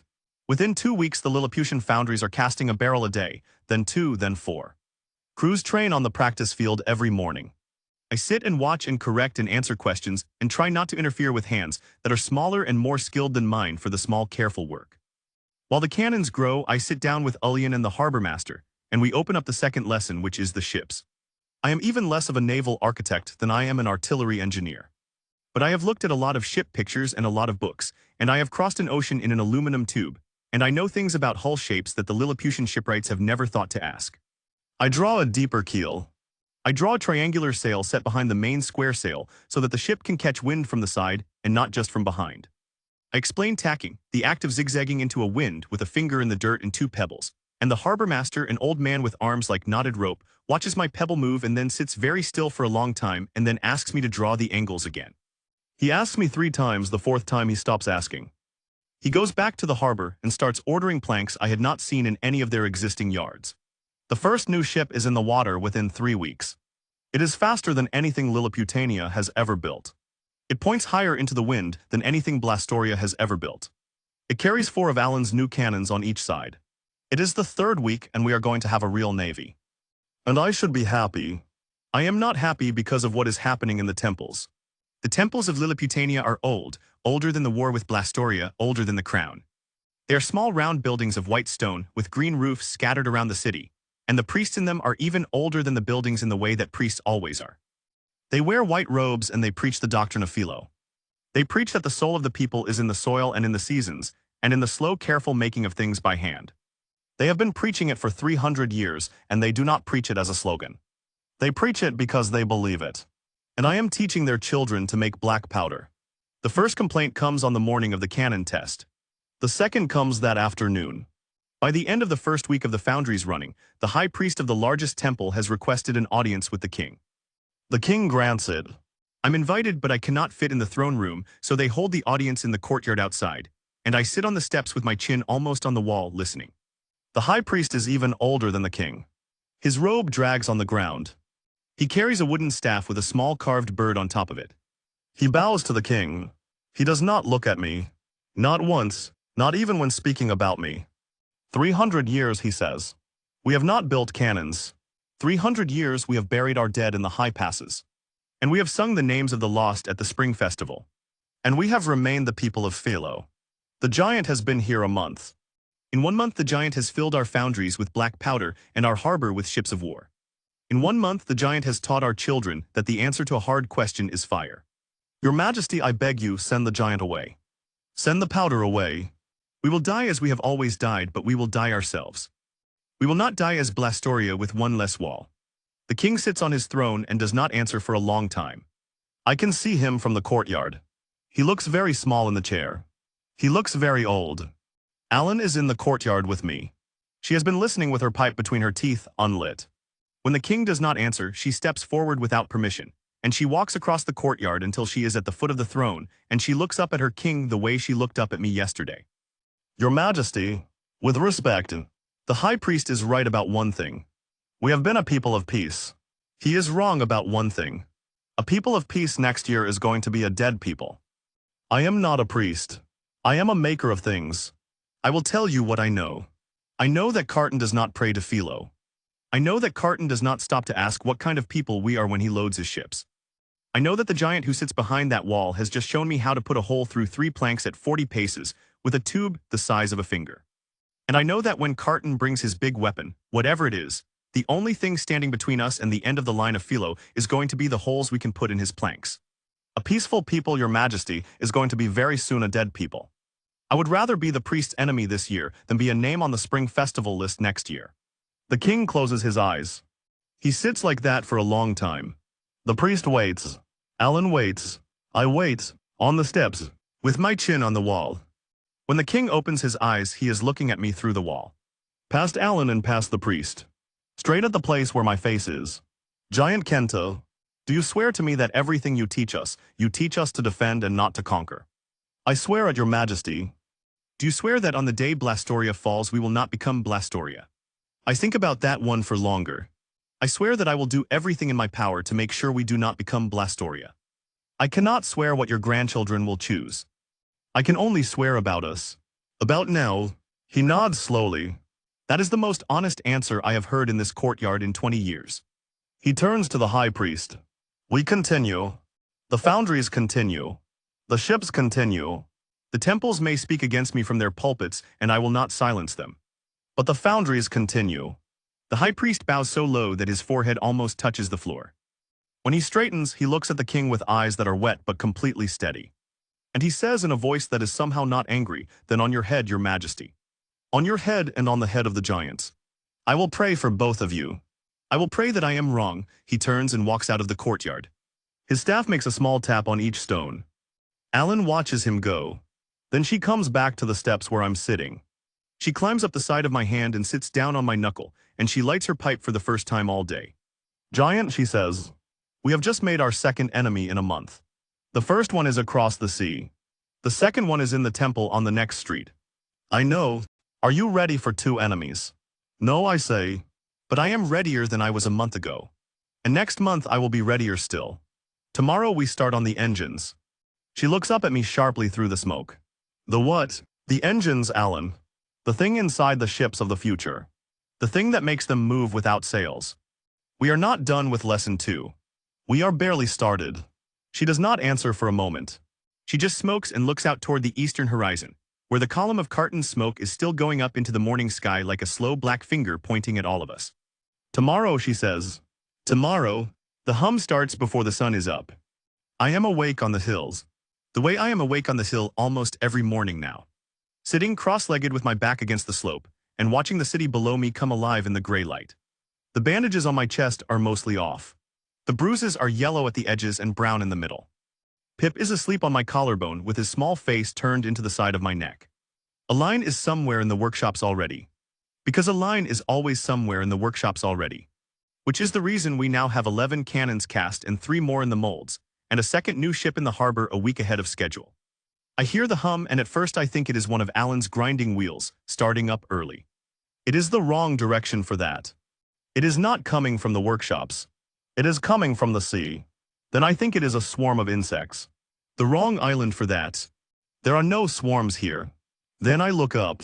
The sky over the eastern horizon is dotted with shapes I do not want to be seeing. They are too high to count at first. I count anyway. 12 small dark shapes flying in a loose V formation, maybe 200 meters up, coming directly toward Lilliputania from the direction of the strait. Each one has 2 wings stacked one above the other, and a small body slung between them and a tiny propeller spinning at the front. Biplanes, the size of pigeons, with a white gear painted on the side of each fuselage. Blastoria has airplanes. Pip is awake on my collarbone because I'm no longer breathing the way you breathe when you are calm. Giant, Pips get to the bell tower. Now runs. Tell them to ring all the bells. Tell them awnings up. Everyone under cover. Do not look at the sky. Just get under stone and stay there.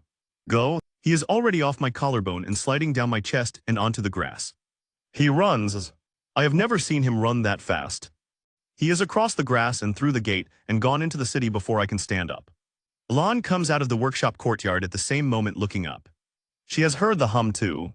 She has the pipe in her hand, but it is not in her mouth, and she has forgotten she is holding it. Her face is the white you get when a person who plans for everything has just been shown a thing she did not plan for. Giant, we had no intelligence on this. None. They have never shown us aircraft. Never. They were showing us ships, I say. So we would prepare for the sea. So we would build harbor walls and not roof shelters. We have no defense against this. You have me, I say. And a sky full of bells. And that is what you have. Get under the stone with the priests and the children. Do not stand outside. Do not watch. Get under stone. She does not argue. She runs. The first bell starts ringing in the city, then a second, then a third. The whole bell network we built for the Hawks, the one I thought was for Hawks, is doing exactly what it was built to do. And I realize as I hear it that the open sky was the wrong name for what we made. It was never about open sky. It was about a city that knows how to hide in 5 seconds. We are about to find out exactly how good we got at it. The biplanes are over the harbor now. They drop their noses. They come in low. The first one passes directly over the southern wall, and something black falls from underneath it. I'm running before I see it land. I'm running into my own city, the one place I have promised myself never to run, and I am being careful with every step the way I have learned to be careful. And I am also being faster than I have ever been on this island. And the bomb is falling in a slow, careful arc that I can read in the air the way you read a fly ball coming down at a baseball game. It is the size of a plum. For me, a plum, for the street under it, an entire block. Stonehouse is the fountain, the small bakery on the corner. The bell tower we were just building bells onto last week. I dive, I do not slide. There is no sliding when you are the size of a building. I drop to one knee in the open square, and I throw my left hand up into the path of the bomb, and I close my fingers around it. It is hot. It is shockingly hot. I do not understand for half a second why it is so hot. Then I do. The fuse is already burning. I can feel the small fizzing inside the iron casing through the skin of my palm. I throw it. I throw it sideways, hard, out over the wall toward the open water of the harbor. The way you throw a hot coal you should not be holding. It clears the wall by 10 meters and goes off in midair over the water, with a crack and a flash, and a small clean spray of seawater going up. The second biplane is already overhead, and the second bomb is already falling. I do not have time to stand up. I leans. I catch this one with my right hand. Fingers spread wide like a glove, and the impact stings my palm, but my hand holds. And I throw this one too sideways into the harbor, and it goes off in the air halfway there. 2. I have caught 2. There are at least 10 more biplanes. The third bomb is already coming, and it is coming wide of me. I have to lunge. I do. My foot scrapes a rooftop, and I feel the tile crack under my heel. And I'm already saying sorry in my head to the family who lives there. But I have my left hand in the air, and the bomb is in it, and I throw and I catch, and I throw and I catch, and I throw and I catch, and the world becomes nothing but the falling shapes and the empty hands and the throws. 5, 6, 7, I'm moving through the city on my hands and knees, and on my feet, and on my hands and knees again. Throwing bombs into the harbor as fast as I can catch them, and I can hear the sound of every catch in my own ears as a separate small thump, and I can hear the sound of every harbor explosion behind me as a separate small crack, and I can smell my own palms starting to burn from the hot fuses against the skin. Right? The 10th one is wrong. The fuse is shorter than the others, or the timer is faster, or the bomb maker on the other side of the strait got the mixture wrong. I do not know which. I will not know which. What I know is that I close my fingers around it, and the moment I close them, before my arm has time to start the throw, the bomb goes off in my left hand. The world goes white. When the world comes back, I'm sitting down hard in the middle of the central square, and the entire left side of my body is screaming in a single high note, and my left hand is wrong. I do not look at it. I do not have time. I look up. The 11th bomb is falling. I catch it with my right hand. I throw it. The throw is not as far as the others were because my whole body is shaking, but it clears the southernmost houses and goes off over the inner harbor with another small crack. The 12th, right hand, throw, crack, 13, 14, 15, I lose count. I keep catching. I'm only using the right hand now, and the right hand is bleeding from cuts where the iron casings have edges, and my own grip is opening the cuts every catch. But the right hand is working and the right hand is throwing, and that is enough. I catch them all. When the last bomb goes off over the harbor, the air over the city is full of smoke and dust, and the smell of black powder and the smell of something I think is my own skin, and I am still on my knees in the central square, and the city is still standing, and as far as I can tell, looking around me with my ears ringing, I have not crushed a single house with my own body in the running. The biplanes are wheeling for a second pass. I see them banking out over the water, all 12 of them lining up nose to tail to come back at me from a different angle. They have no more bombs. I know this because I caught all the bombs, but they have machine guns mounted in front of the cockpits, and I can see the gunners hunched behind them. And the second pass is going to be bullets, and bullets are smaller than bombs, but there are more of them and they are faster, and I cannot catch bullets. I stand up. I run out of the city through the western gate at a speed that scares the watchman on the wall. I cross the grass of my hill, and I keep going into the trees behind it, and I find what I'm looking for in about 6 steps, because I marked the spot in my head a week ago for a different reason. A young pine tree, straight and thin, about the height of a man, growing on its own at the edge of a clearing. I take it in both hands. The left hand screams when I close it on the trunk, and I make it close anyway. I pull. The roots come out of the ground in a single ripping wet sound, and I have a club in my hands, the length of my body and the weight of about 6 baseball bats, and the shape of a club a small boy would make if a small boy were the size of a building. I run back to the hill. The biplanes are coming in for the second pass. I plant my feet on the top of the hill in the open, and I wait for the lead plane and I swing. The pine tree comes around in a wide arc, and the lead biplane flies straight into the side of it. There is a sound that is not a sound any sound I have ever heard before. The biplane comes apart in the air.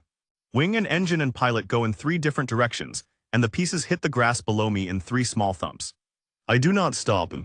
I swing again at the second plane, and I miss because the second pilot has seen what happened and is already pulling up. I swing at the third and I catch the tail, and the third plane spins and falls. The fourth I catch dead center and it is gone. By the 5th pass the formation has broken. They are no longer flying in line. They are scattering, climbing, trying to get above the height of a tree held in the hand of a man on a hill. Some of them have figured out that the man on the hill cannot reach a plane that is flying high enough. 2 of them peel off east, away from me, away from the city, low over the water, fleeing for the strait. I let them go. I could swing at one of them. I'm not sure I would hit it. But I could try. I do not try. I make my arms go down to my sides, and I let the 2 of them go. I want them to get back. I want them to land on a Blastorian airfield in the morning. And I want the pilots to climb out shaking, and I want them to write a report. And I want a courier to carry that report to a workshop in a fortress on the eastern coast, where a man has not slept in 10 years and is bent over a workbench. And I want that man to read every line of it. I want Carton to know that we caught his bombs. I want Carton to be afraid. The other planes I take down. 2 more swings. 2 more cracks. The pine tree in my hands is splintered halfway up the trunk. By the time the last one is on the ground, I drop it on the grass. I sit down beside it. I look at my left hand for the first time. It is not as bad as I was afraid of. It is bad enough. The skin from the heel of the palm to the base of the fingers is gone. And what is underneath is wet and red and not skin. The thumb is moving. The fingers are moving. I am going to keep the hand. I'm not going to be using it for anything for a long time. The right hand is in a different kind of bad. The cuts from the bomb casings are deep, and there are about 12 of them, and they are bleeding into the grass, and my whole right palm looks like I have been catching broken glass. The shaking I noticed earlier has not stopped. The ringing in my ears is not stopping either. It will not stop for a full day, although I do not know that yet. Pip is running across the grass toward me. Alan is behind him. 2 dead giant, Pip says when he is close enough. 2. The Haler family. They ran out into the street when the first bomb came. They did not hear the bell in time. We tried. We pulled them back. They were too far. Alan reaches my foot and stops. 2, she says, out of 3,000 in the city. 2. Giant. 2. I do not feel relieved. I will later. Right now I just feel 2. The Haler family will be buried in the high passes, I say. With every honor your traditions know, I will help carry them to the path. I will not put a foot wrong on the way, Elaine nods. She is crying without sound. I have not seen her cry before. I do not point it out. We bury them that afternoon. I carry the small wooden box with both bodies in it, on the flat of my right palm, the cuts wrapped in clean cloth that the same old healer applied to them an hour ago. Captain Ryan walks ahead of me up the path. The whole city walks behind me. We climb halfway into the passes. We lay the box in the place where the Haler's grandparents are. The priests sing. I do not know the words. I bow my head anyway. When we come back down to the city, the sun is going behind the trees. And I take Alan and Pip to the place where the wreckage of the biplanes lies on the grass of the hill. There are pieces everywhere. Engines, wings, twisted struts. 2 bodies of pilots in black flight suits I have already covered with my jacket, because I do not want Pip to look at them too long. I sit down beside the wreckage. Aylin, I say. I caught all the bombs. All but one. The one is gone. There are 6 bombs in the harbor that did not go off because I threw them too late and the fuse is drowned. Tomorrow at low tide we are going to wait out and find them. She looks at me. You want to use them on Blastoria? No, I do not want to use them on Blastoria. I want to take them apart. Every screw, every fuse, every grain of powder. We are going to learn from the enemy. We are going to learn how Carton builds a bomb that fits inside an airplane the size of a pigeon. And then we are going to build one that fits in an airplane the size of 2 pigeons, with wings we designed and engines. I'm going to teach you to build starting tomorrow morning. Tomorrow morning you are going to be in bed, giant. Both of your hands are useless. My mouth is not useless. I will lie down. You will sit beside me. Pip will hold the pen. We will start lesson 3. The lesson is the engine. She looks at me a long time. The pipe is in her mouth again finally. And there is real smoke coming out of it. And the smoke is shaking the smallest amount. Tomorrow, she says. Tomorrow, the morning after the air raid, I cannot use either of my hands. Pip holds the pen. Line sits on the flat stone table beside my head, with her notebook open and her pipe out, and I lie on my back on the grass of the hill with both hands resting on a folded cloak the women of the city brought me before sunrise, and I start talking about engines. Alan, listen carefully. The thing I'm about to describe is harder than the powder. The powder was 3 ingredients and a spark. The engine is 1,000 parts and they all have to fit. We are going to be at this for a long time, and I'm going to lose you and find you again 3 or 4 times today, and that is fine. Stop me whenever a word does not mean anything. We will build the word. She nods. The pen, which Pip is holding above the page in his small hands like a fishing rod, hovers and waits. An engine, I say, is a thing that turns fire into motion. That is the whole idea. Everything else is plumbing for that idea. You take fuel. You put it in a small closed room. You set fire to it. The fire pushes out very fast against the walls of the room. We let the fire push one wall of the room. That wall is connected to a stick. The stick turns a wheel. The wheel does whatever you want it to do in the first place. That is an engine. Every engine since the first one is just a way of doing that more times per second. Alan is already shaking her head. Fire in a closed room. Fire is hot. The room burns. The room is metal. The room is the same metal you cast the cannons from. Bronze irons. The fire is fast. The room never has time to burn through. We fire it. We push the wall. We let the smoke out. We put new fuel in. We fire again. Hundreds of times in a minute. Thousands of fires in a minute. In one room. In a small bronze room the size of your thumbnail. That is the engine. She looks at her notebook. Then at me. Then at her notebook. Then at the pipe in her hand, which is empty. Giant, I do not understand half of the words you just said, but I am writing them all down. That is the right answer. Keep writing. I talk for 3 days. I am not exaggerating. I lie on my back on the hill for 3 days, hands on the cloak, and I dictate engines. I describe the cylinder. I describe the piston. I draw the piston ring with my good elbow in the dirt. I describe the connecting rod and the crankshaft, and the way the up and down motion of the piston gets turned into a round motion at the wheel by the angle of the rod. And Alan makes me draw that one 4 times before her face goes from confused to wide-eyed and stays wide-eyed. I describe the spark. I describe how a small electrical current jumped across a gap can set fire to fuel vapor. And I draw a battery in the dirt next to the engine, and Alan asks me what a battery is, and I have to spend half a day on batteries, which I had not planned for. I describe valves, intake, and exhaust. I describe the timing of the valves with the timing of the spark, with the timing of the piston, and how if any of the 3 is wrong, nothing works. On the second day, I send 50 Lilliputians out into a cleared section of grass beyond my hill with sticks and string and white chalk dust. I tell them where to walk. They walk where I point. By the end of the day, there is a chalk drawing of a 4-stroke engine on the grass, and the drawing is the size of a small football field, and every single part of it is a Lilliputian's walking distance long. The cylinder alone is the length of a city block of theirs.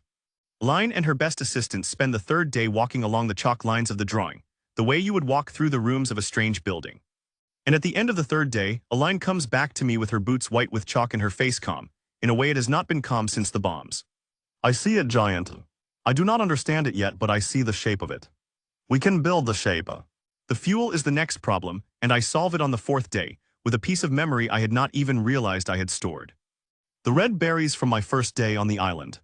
The ones I ate on the beach because there was nothing else. They are sweet. Sweet means sugar. Sugar means with the right work alcohol. Alcohol burns, I tell Alan. She blinks slowly and says, we make wine from those berries every harvest. The wine is bad. It is too strong. How strong? Strong enough that the priests will not drink it. Strong enough that the temple in the south uses it to clean wounds. Then we are halfway there. We are not going to drink it. We are going to boil it carefully in a closed pot, catch the steam in a pipe, cool the steam back into liquid, and the liquid that comes out is the part that burns. That is your fuel. She knows boiling, she knows pipes, she knows cooling. She does not know the word for the result, so I give her the word distillation and Pip writes it down in his small careful hand under Elaine's dictation. And within a week the workshops have built a row of tiny copper distillation pots no bigger than thimbles, and the alchemists are running them around the clock. And at the end of the week there is a single small flask of clear strong liquid sitting on Elaine's workbench. For her a flask. For me a thimble. For her an ocean. She lights a drop of it on a slate. It burns blue. She looks up at me from the slate and she does not say anything. She just nods. Slowly, the way you nod when something you have been told is true turns out to be true. The engine takes a month.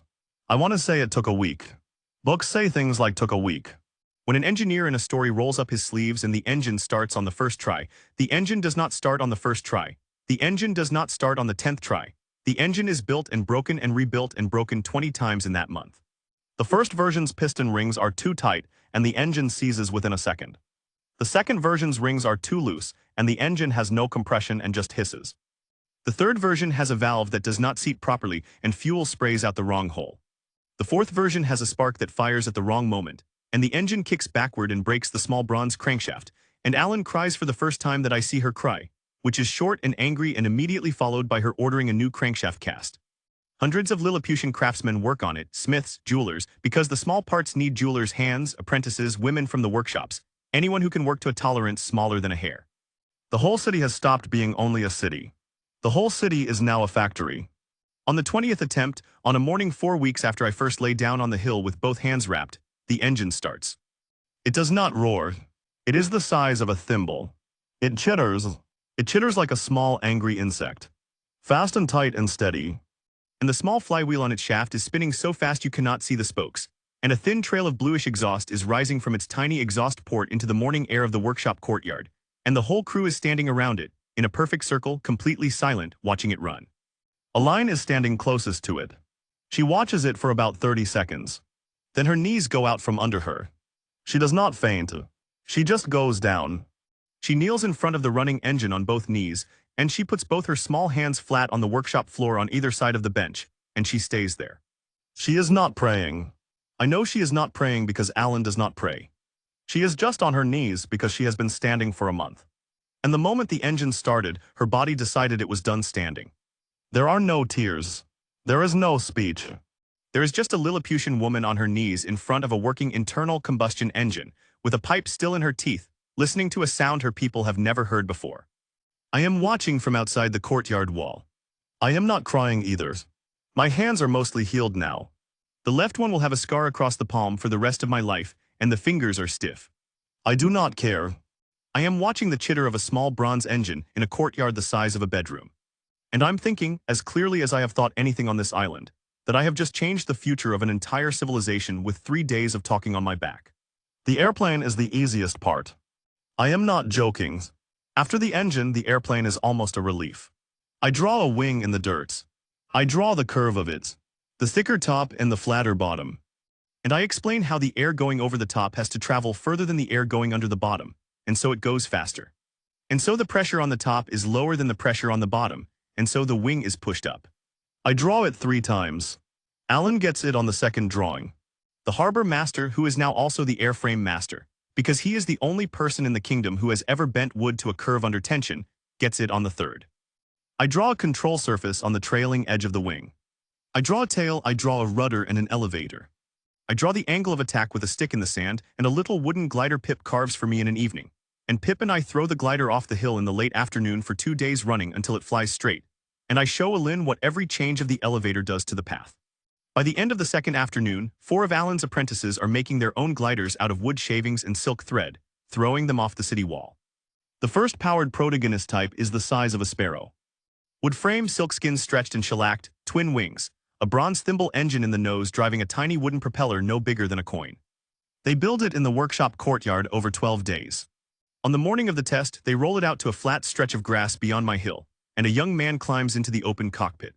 His name is Siren. He is 22 in their years. He has thin shoulders and the kind of face that has not eaten enough for most of his life. Line tells me about him while we wait for the takeoff. He was an orphan of the year before last's fleet. His mother died in the burning of a coastal village, and he walked to the city alone over 2 weeks of winter when he was 13 years old. He has been a stable boy, a fish gutter, a temple sweeper, and for the last 6 weeks an apprentice in Alan's workshop, where he proved to have the steadiest hands of anyone she has ever trained. When she put up a notice asking for volunteers to be the first pilot of a flying machine, he was at the front of the line before the notice was nailed up.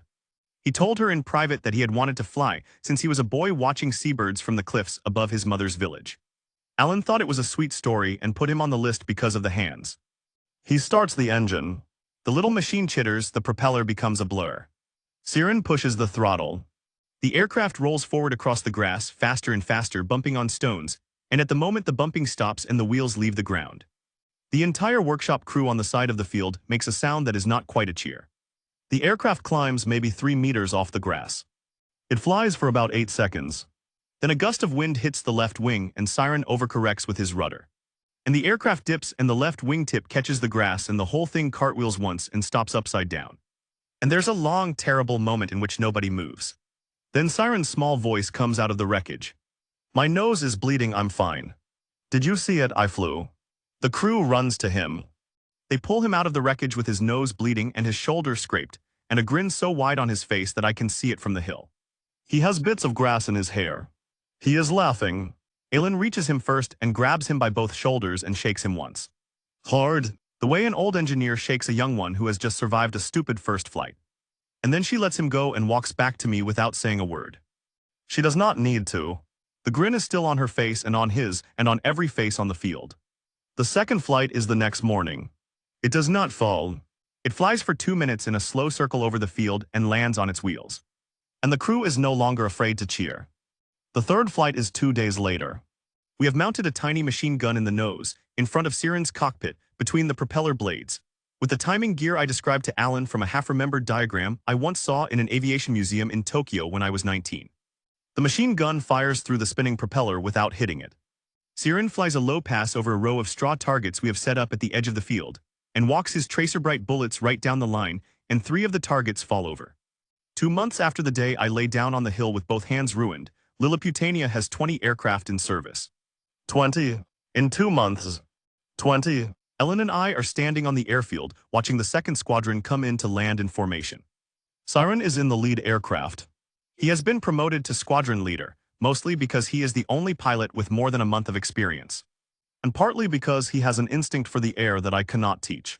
The aircraft come in low over the city wall, in line, and they touch down on the grass one after another with small puffs of dust. And the chittering of 20 engines fills the morning air. And I am sitting cross-legged at the edge of the field with Pip on my shoulder and Alan standing on my knee. Aline takes the pipe out of her mouth. "Giant," she says very quietly. 3 months ago this kingdom did not have a cannon. Today this kingdom has an air force. I have read every history scroll in the library. There is no history of any people on this island going from bows to airplanes in 3 months. There is no history on this island of any people going from bows to airplanes at all. I look down at my left hand. The bandage is finally off. The scar is a wide white shiny crescent across the palm and the base of the fingers. And the pinky does not curl as far as it used to. I close the hand into a fist as much as it will close. "We did not have a choice," I say. "No," she says, "we did not." What I do not know that morning, and what Alan does not know either, is that there is a Blastorian spy in the city. Has been for 4 days. He came in with a caravan of cloth merchants from the southern villages, and his papers were good, and his accent was perfect, because he was born in a Lilliputanian village his family abandoned 12 years ago, when it was burned by Carton's father's fleet. He is on the city wall right now, with a small folded scope to his eye watching the squadron land. He is counting. He is counting wings and propellers and the puffs of exhaust, and the way the aircraft taxi in formation. He counts to 20. He folds the scope. He climbs down off the wall and walks calmly out of the city through the eastern gate. And 3 days later, he is standing in a stone hall in a fortress on the eastern coast of the island, and he is delivering his report to the head of Carton's intelligence service. And the head of the intelligence service is reading it twice, and on the second reading he goes pale and stands up and walks down a long corridor to a heavy door at the end of it, and he knocks. The man inside the door has not slept in 2 days. He has not slept properly in months. He is bent over a workbench covered in drawings and small bronze parts, and a single large mechanism whose shape is not visible from the doorway because of the angle of the lamp and the canvas thrown over it. The intelligence chief reads the report aloud.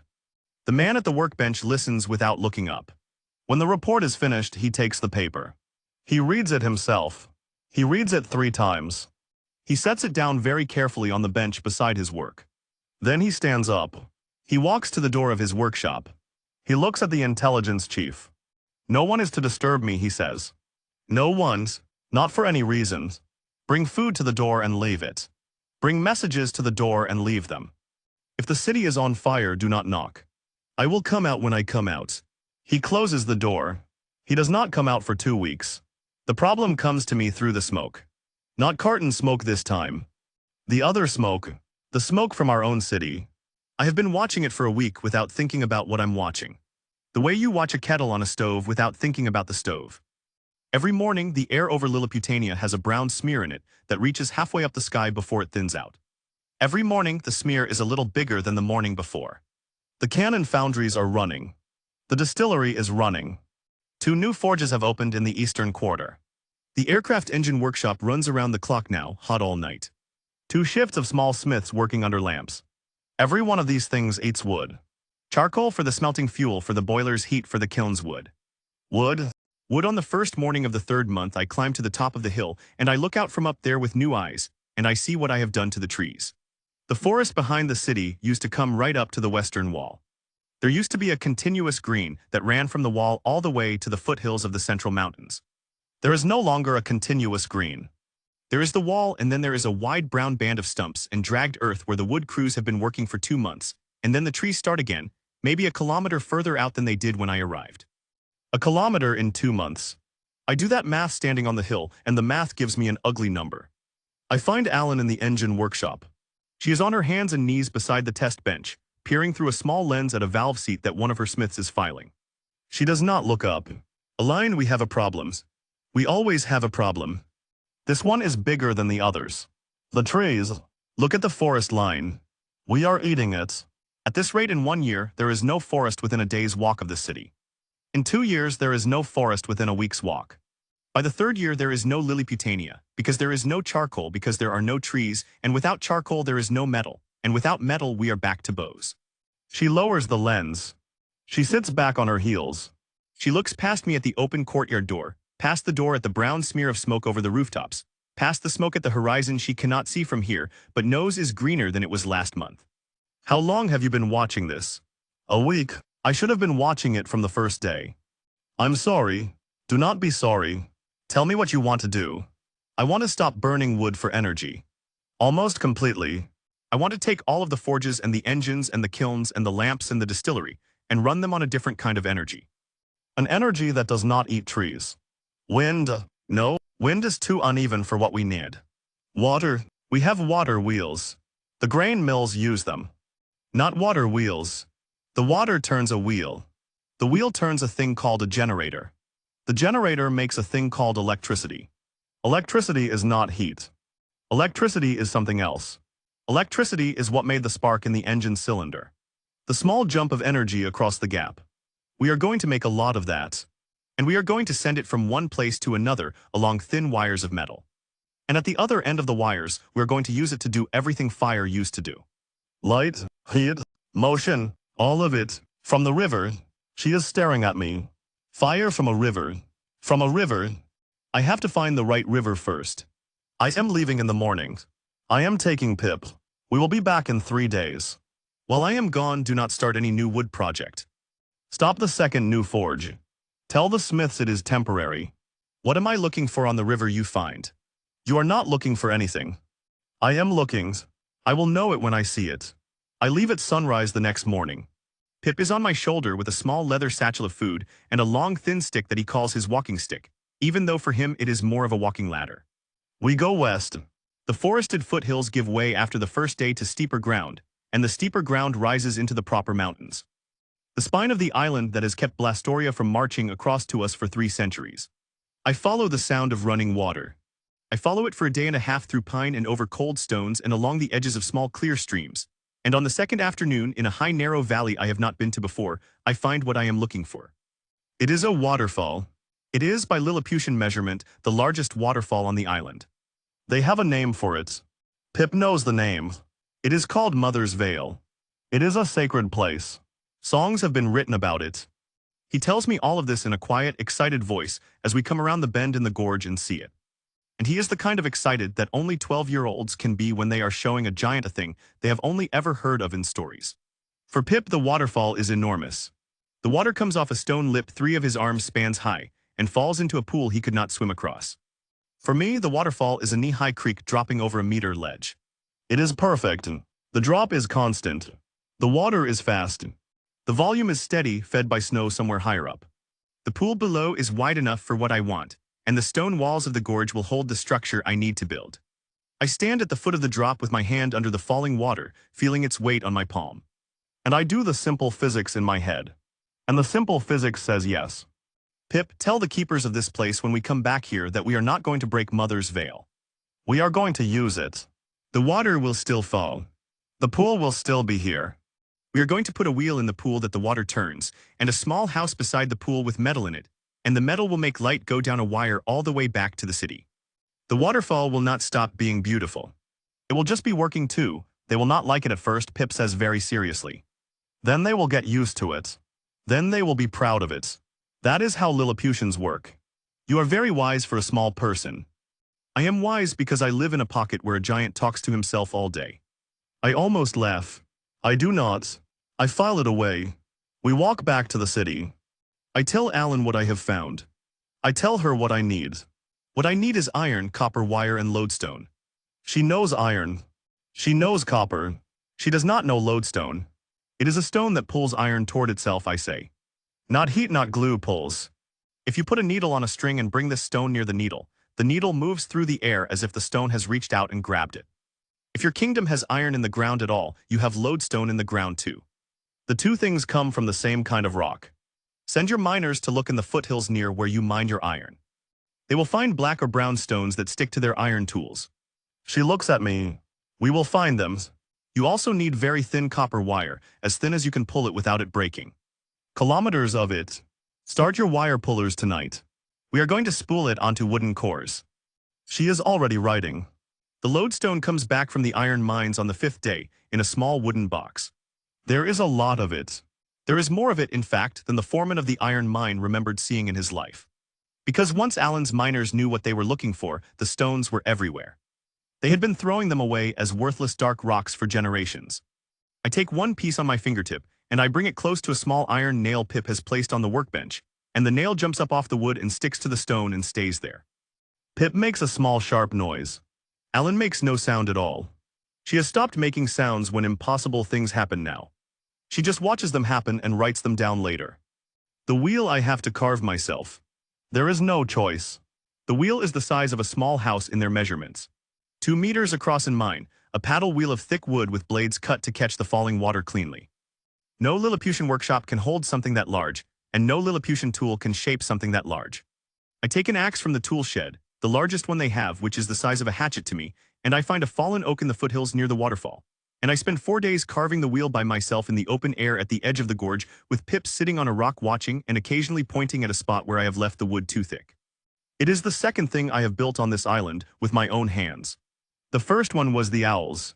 While I carve, Alan's crews are at work in the workshops back in the city, winding copper wire onto wooden cores by the kilometer. They build a hand-cranked vacuum pump for my drawings, a small pot with a piston and a one-way valve that can suck the air out of a glass bulb, and they blow the bulbs themselves. Tiny pear-shaped things from the glassblower in the south quarter, who normally makes perfume bottles. Inside each bulb I place a thin filament of high-resistance wire that I have asked the wire pullers to make special. Tungsten would be ideal. We do not have tungsten. We have a wire of an iron-carbon alloy that Alan and I have argued over for 2 days, and it will work badly for a few hours at a time. And that is enough for what I need today. By the end of the 3rd week, the parts are ready. I assemble the generator at the foot of Mother's Veil with Island and 4 of her best assistants standing on a flat stone beside the pool, calling instructions up to me. The wheel goes in a wooden frame I have built across the pool. The frame is anchored into the stone of the gorge with iron pins I have driven myself. The shaft from the wheel goes into a small stone hut at the side of the pool.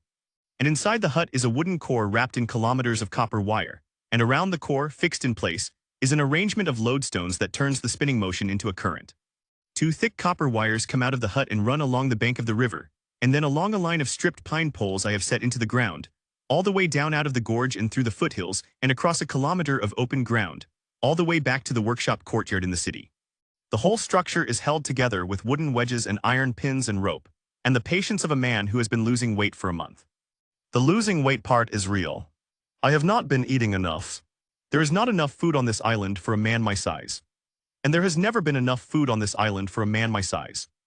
And the only reason I have not starved already is that Pip has been bringing me handfuls of fruit and bread morning and night for weeks. He brings them in his small arms and he climbs up onto my chest, and he hands them to me one at a time, and he watches me eat them. Sometimes it is fruit the city has gathered for me as a gift. Sometimes it is bread. The bakers have baked specially in oversized loaves the size of my thumb. Sometimes it is a single boiled egg from a wild bird's nest the size of a marble that Pip has carried himself all the way from the cliffs. He never says anything about it. He just hands me the food and watches me eat it and goes to get more. I am thinner than I was when I fell on this island. My belt has gone in 2 notches that I had to cut myself. My cheeks have hollows. My beard has grown out, and I have not bothered to shave it because I have nothing to shave it with.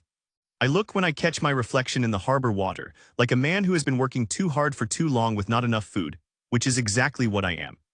I do not stop working. We finish the generator at noon on the 28th day. I open the wooden gate I have built upstream of the wheel. The water of Mother's Vale, which has been routed around the wheel through a temporary channel for the last week, comes back into the main course and falls onto the blades. The wheel begins to turn. Slowly at first, then faster, then full speed. In the stone hut beside the pool, the shaft spins.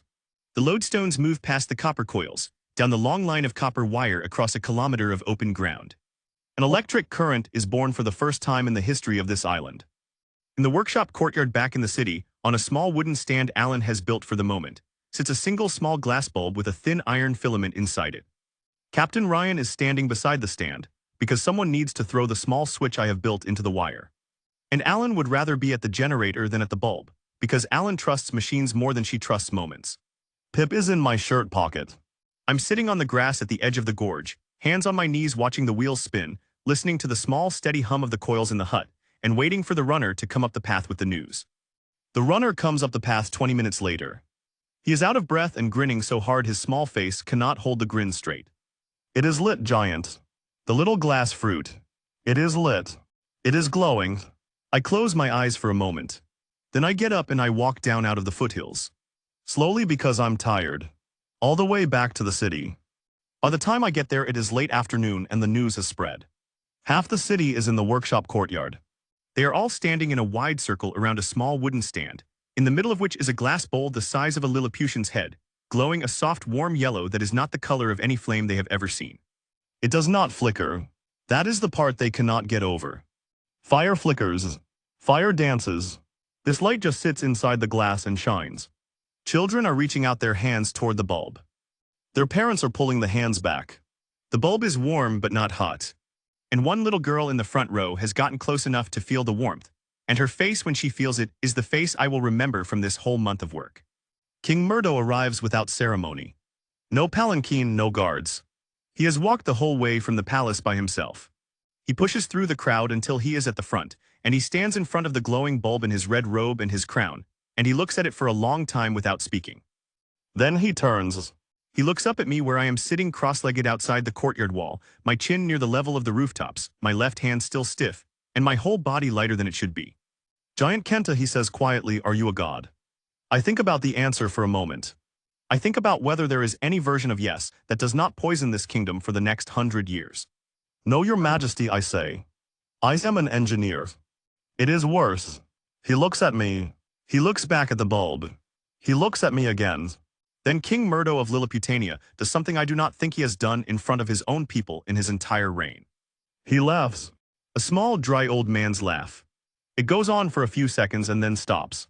And when it stops he is still smiling, which on his face is the rarest thing of all. Worse, he says. Yes, I think you may be right about that, giant. I think you may be exactly right. Pip climbs out of my pocket and onto my shoulder with a small piece of bread, the size of a pea in his hand.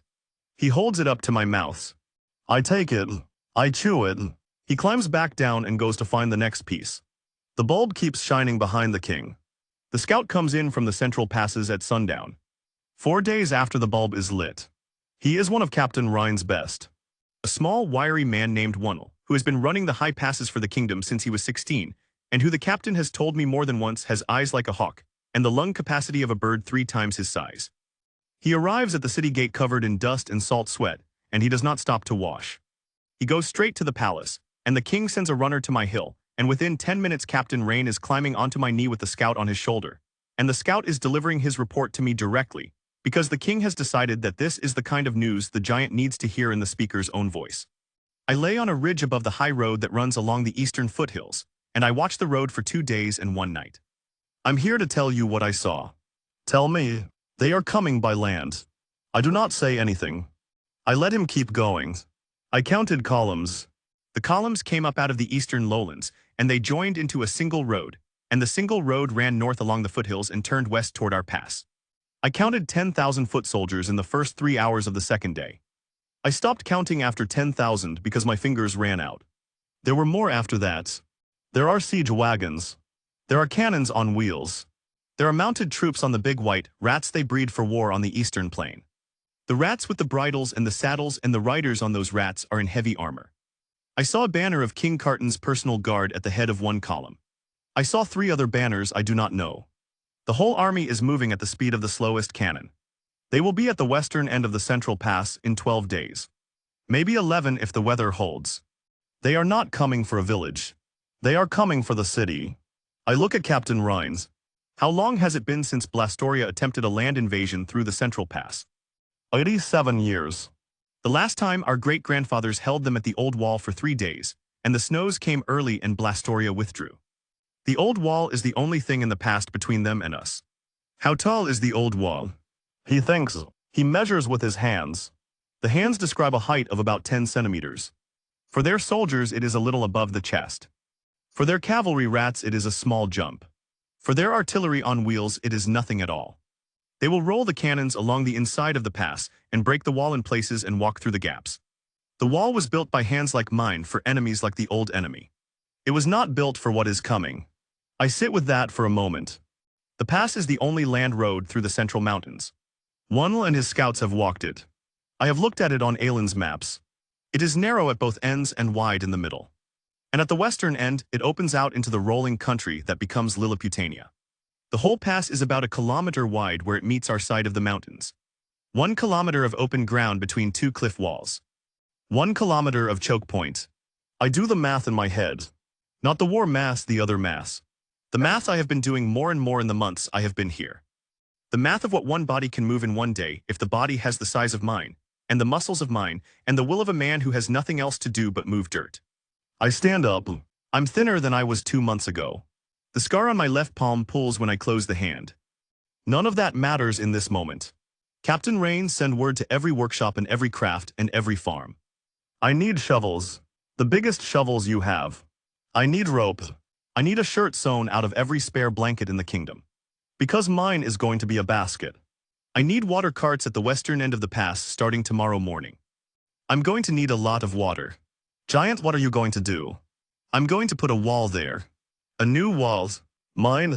Alan is at the foot of the hill by the time I finish saying it. She has heard the runner. She has heard the news. She has the pipe in her mouth and the small notebook under her arm, and she is looking up at me with the look she gets when she is about to argue. Giant, the pass is 1 kilometer wide. I know. 1 kilometer. I know, Alan's. I'm going to build 1 kilometer of wall. I'm going to build it with my hands and my feet and a shirt full of dirt. And I'm going to build it across the whole pass before the army gets there. And then the army is going to get there and look up at it and stop. How tall? 1/2 meter for me. 150 of you for them. Tall enough that no rat jumps it. Tall enough that no cannon on the road has the angle to fire over it. Tall enough that no soldier climbs it without a ladder, and any ladder they put against the face will be in the open under our guns. She looks at me a long moment. The pipe does not move. 6 days. You have 6 days before they reach the eastern end of the pass, and another 6 before they walk through it. 12 days. Less if the weather holds. Then I have 6 days to build the wall and the rest to build the guns on top of it. I will sleep when it is done. You have not slept enough since the bulb. I will sleep when it is done. She holds my eye for 1 more second. Then she nods sharp once and turns and starts walking back to the city, already shouting names into the dusk. I leave for the pass at first light. The shirt is waiting for me at the western end of the wall when I arrive. The seamstresses of Lilliputania have been up all night sewing it. They have taken 60 of their largest blankets, the heavy wool ones used in the highland villages in winter, and they have sewn them edge to edge into one enormous cloth and stitched the corners into loops so that I can wear it slung from my neck and shoulders like a builder's apron with a wide front, pocket the size of a small hammock for carrying earth. They have also sewn me a hat. The hat is made from 40 more blankets. It comes down over my forehead and ties under my chin, and the crown of it is hollow on the inside so that I can scoop dirt into the hollow when both my hands and the apron are full. Pip explains all of this to me very seriously, standing on the apron pocket while I tie the hat strings. He explains the stitching choices the seamstresses made. He is proud of them on their behalf. I hug my own chin gently with 2 fingers as a thank you in the direction of the city. The seamstresses are watching from the wall, a kilometer behind me. I have no other way to thank them right now. Then I start digging. There is a dry slope of earth at the southern wall of the pass, a long shallow bank that slopes up to the cliff base. It is good loose soil mixed with small stones and old roots, the kind of soil you can move with your hands and your feet and a willing back. I put both hands into it and pull out the first arm load. I work for 6 days. I wanted to tell that part fast because the truth of it was slow. The truth of it was a man bent over in a pass for 6 days, walking back and forth between the barrow slope and the line of the wall, carrying earth in the apron pocket and in the hat and in cupped hands. And on his shoulders in baskets the Lilliputians wove for me on the second day when they realized I needed more carrying than the apron alone could give me. The truth of it was sleeping for 3 hours at a time on a folded cloak by the side of the line, with Pip waking me by patting my cheek when the 3 hours were up and getting back up with my muscles screaming and going back to the slope. The truth of it was that on the 3rd day I started bleeding from places on my hands and on the small of my back where the apron straps had rubbed me raw. And the old healer woman with the white hair came up the pass on a cart and climbed onto my shoulder and packed those places with the same crushed mint. And honey she packed my ear with on the 1st day, and I went back to the slope. The truth of it was that the wall grew. I built it the way you build any earthwork. Wide base, slope sides, flat top. I tamped each layer with my feet, walking slowly back and forth along the new line, pressing the loose dirt into something solid before I added more on top of it. Lilliputian engineers walked beside me with little plumb lines made of string and pebbles, telling me when one section was higher or lower than another, and I leveled by eye. By the end of the 2nd day, there was a long low ridge across the southern third of the pass. By the end of the 3rd day, it crossed half of the pass. By the end of the 5th day, it crossed almost the whole kilometer, and I was working in the middle of it with my back to one cliff and my face to the other. On the 6th day at sunset, I tamped down the last section. I straightened up. I looked at what I had made. It was a half-meter tall to me, which is nothing. The height of a coffee table, the height of a child's chair. From the eastern side of the pass, where the army would be coming, it was 150 Lilliputians tall, a sheer earthen face with the slope on my side and a near vertical wall on theirs, because I had cut the eastern face straight down with the edge of the largest shovel. It ran from cliff to cliff. There were no gaps. There were no weak places. It was for them a mountain that had not been there yesterday. I sat down on the western side of it against the slope, and I closed my eyes for a moment. When I opened them, Alan and her crews were already coming up the pass with carts. Carts had cannons on them. Over the next 4 days, the wall stops being only a wall. Alan's artillery teams cut firing platforms into the western slope at intervals along the kilometer length, each one wide enough for a 6-cannon battery. Captain Ryan, who is now the general of the Army of Lilliputania, because the Army of Lilliputania is now an army and needs a general, walks the line with a small staff of officers and assigns garrisons to each section. He builds 2 wooden watchtowers at points where the cliff line makes a notch in the pass, behind the wall on a stretch of grass to the west of the central foothills. The airfield is moved north so that Syrian squadron can launch and return without crossing the pass itself. And within 3 days, 20 aircraft are based behind the wall instead of behind the city, ready to take off in minutes. The whole effort is finished on the 11th day after the scout arrived. On the morning of the 12th day, the army of Blastoria comes through the eastern end of the pass. I'm sitting on top of the wall on the southern third, where the slope is steepest behind me. Captain Rain is standing on my left knee with a long brass spyglass to his eye. Alan is on my right knee with the pipe in her mouth, unlit. Pip is in the breast pocket of my new clean shirt, very still. The army comes around the curve of the pass below us in a long dark column. It is bigger than any army I have ever seen, even at this size. It is bigger than the scouts count. There are wagons and rats and foot soldiers and cannon teams and standards and drummers, and the whole column moves like a slow river of metal and cloth pouring through the throat of the pass toward us. The column crosses the wide middle of the pass. The column reaches the open kilometer at the western end. The column begins to spread out into a battle formation. The way a river spreads when it reaches a flat plain, then the column stops. It stops the way water stops when it hits a dam. I can see the moment of stopping ripple back through the army from the front to the back. The front ranks have looked up. The middle ranks see the front ranks looking up, and they look up too. The cannons in the rear of the column are being unhitched from their teams when the order to stop reaches them, and the artillerymen straighten and look up. A single rider on a white war rat detaches from the front of the army and walks the rat slowly forward across the open kilometer toward the base of the wall. He is in a long blue coat and he carries no weapon I can see. I watch him through Captain Ryan's spyglass when the captain hands it up to me. He is older than I expected, gray at the temples, a general's badge on his shoulder. The face of a man who has been doing this for a long time and has not until today been surprised by a piece of ground. He stops his rat at the base of the wall. He tilts his head all the way back. He looks up the wall. He looks all the way up to the top of it, where I am sitting cross-legged with 2 officers on my knees and a small boy in my pocket, and a kilometer of fortified earth running away from me to the north and to the south. And his face does the thing the king of Lilliputania's face did the first time he saw me stand up. He looks for a long time. Then he turns the rat. He walks it slowly back across the open kilometer. He rejoins the front of his army. He says something to the officers around him. The officers say something to the officers behind them. The order to withdraw moves back through the army the way the order to stop did, in a slow ripple from the front to the back. The army of Blastoria in a long, careful column walks back the way it came. By sunset, they are gone from the western end of the pass. By the next morning, the scouts report them gone from the eastern end of the pass. By the 3rd day, the column is back on the eastern road, marching south away from us, back toward the fortress on the eastern coast. I have not fired a single shot. Alan has not fired a single cannon. Siren has not flown a single sortie. The wall has done it on its own, by the simple fact of being there and being too big. It is, all things considered, the cheapest victory of my life. A week passes. On the 7th day after the army withdraws, a single Blastorian rider comes up the pass from the east. He is alone. He carries a white flag on a small pole.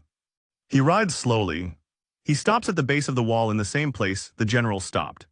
And he looks up and he calls out in a clear high voice that he is a parley messenger from King Carton, and that he requests permission to deliver a message to the giant. I lower my hand to the ground beside the wall, palm up, the way I have learned to lower it for important small visitors. The messenger dismounts. He climbs onto my palm without flinching, which I notice and respect. I lift him up to the level of my face. He is young, 19, maybe 20 in their years. His hands are not shaking, but I can see the pulse jumping in his throat above the collar of his coat. He bows from the waist. Giant, I am instructed to deliver this message, and to wait for no answer beyond a yes or a no. The message is from King Carton of Blastoria, written in his own hand, sealed with his own seal. He holds out a small folded scrap of paper, no bigger than a postage stamp to me. I take it between my thumb and forefinger. I unfold it carefully. I tilt the leaf lens I still keep in a pouch at my belt up to my eye, and I read. The message is short. The handwriting is precise and small and steady. The handwriting of a man who has not slept much in his life, and who has written most of his words to himself in workshop journals. It says, Giant, you have built a wall that my army cannot cross. I have built a thing that your wall cannot stop. We could spend the next 10 years throwing our peoples at each other across this island. I am tired. You must be tired too. I will offer you a different way. Meet me 1-to-1 on the eastern beach below my fortress, at sunrise of the 30th day from this message. No armies, no fleets, no aircraft, just you and me on open sand in full view of both our peoples. If you win, Blastoria will lay down its arms, and Blastoria and Lilliputania will be one island again on your terms. If I win, Lilliputania will open its gates, and Blastoria will enter on my terms. If you are ready to settle this like a man and not like a storm, come alone. I have waited 10 years for this meeting. I can wait 30 more days. Carton. I read the message twice, then I read it a 3rd time. Then I lower the leaf and I look at the messenger sitting on my palm. Tell the king, I say, that I have read his message. Yes or no, Giant. That is all I am to bring back. I do not answer right away. In my pocket, very small, very tight against my collarbone. Pip whispers up at me in a voice only I can hear. Do not go, Giants. Please, please. It is a trap. It has to be a trap. Anything else makes no sense. Please do not go. On my right knee, Alan takes the pipe out of her mouth and looks up at me. Her face has gone calm in the way it goes calm, when she is about to say something she has known for a long time and has been waiting to say. Giant, it is a trap. It is certainly a trap. He has been building something for 10 years and he has just told you that he has built it, and that it is meant for you. He has invited you to meet it on a beach he chose, at a time he chose, alone. I know, he has invited you because he has waited 10 years for the only opponent his work was ever meant to have. And you are the only opponent that work was ever meant to have. And he is not going to let this pass. I know, and you are going to go. I look down at hers. I look down at Pip in my pockets. I look down at the messenger waiting on my palm. Yes, I say. I am going to go. I look back at the messenger. Tell your king the answer is yes. I will be on the eastern beach below his fortress, at sunrise of the 30th day alone. The messenger bows again. I lower him to the ground. He climbs back onto his rat without a word. He turns the rat. He rides back down the pass at a steady walk, the white flag still on its pole, until he is around the curve and out of sight. When he is gone, Pip is crying very quietly into the cloth of my shirt pocket, and Alan is smoking again, and Captain Rain on my left knee is very still. I look out over the wall to the east, in the direction the messenger has just ridden, in the direction the army went, in the direction the man who has not slept in 10 years is sitting at a workbench right now, finishing the last adjustments on a thing whose shape I do not know. I have 30 days. The first night after the messenger leaves, I do not sleep. I sit on the western side of my wall with my back against the slope of earth I built with my own hands, and I look up at a sky full of stars I still do not recognize, and I think about what Carton has built. I do not know what it is. That is the problem, and that is the only problem worth thinking about. I make a list in my head. The list is short. The list is the things I know for certain about King Carton, and from those certainties the things that follow. Carton invited me to fight him alone. Carton would not invite me to fight him alone, unless he believed he could win the fight alone. Carton believes he can win the fight alone, which means Carton believes he has a thing that can fight a giant. The thing has been built over 10 years.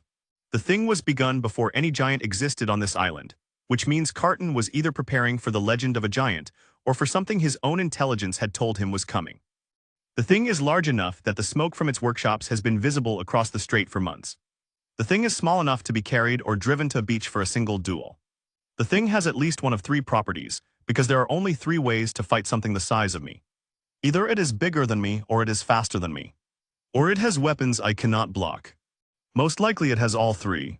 Alan finds me on the wall in the morning. She has not slept either. We both look like we have not slept. She sits down on the top of the wall beside my hip, the way she has gotten used to sitting beside me, and she lights her pipe, and the smoke is thin and steady in the cold morning air. Giant, he has had 10 years. He has been building one thing for 10 years. He has been thinking about you or about something like you every day for 10 years. We have been thinking about him for 1 month. The math of that is bad.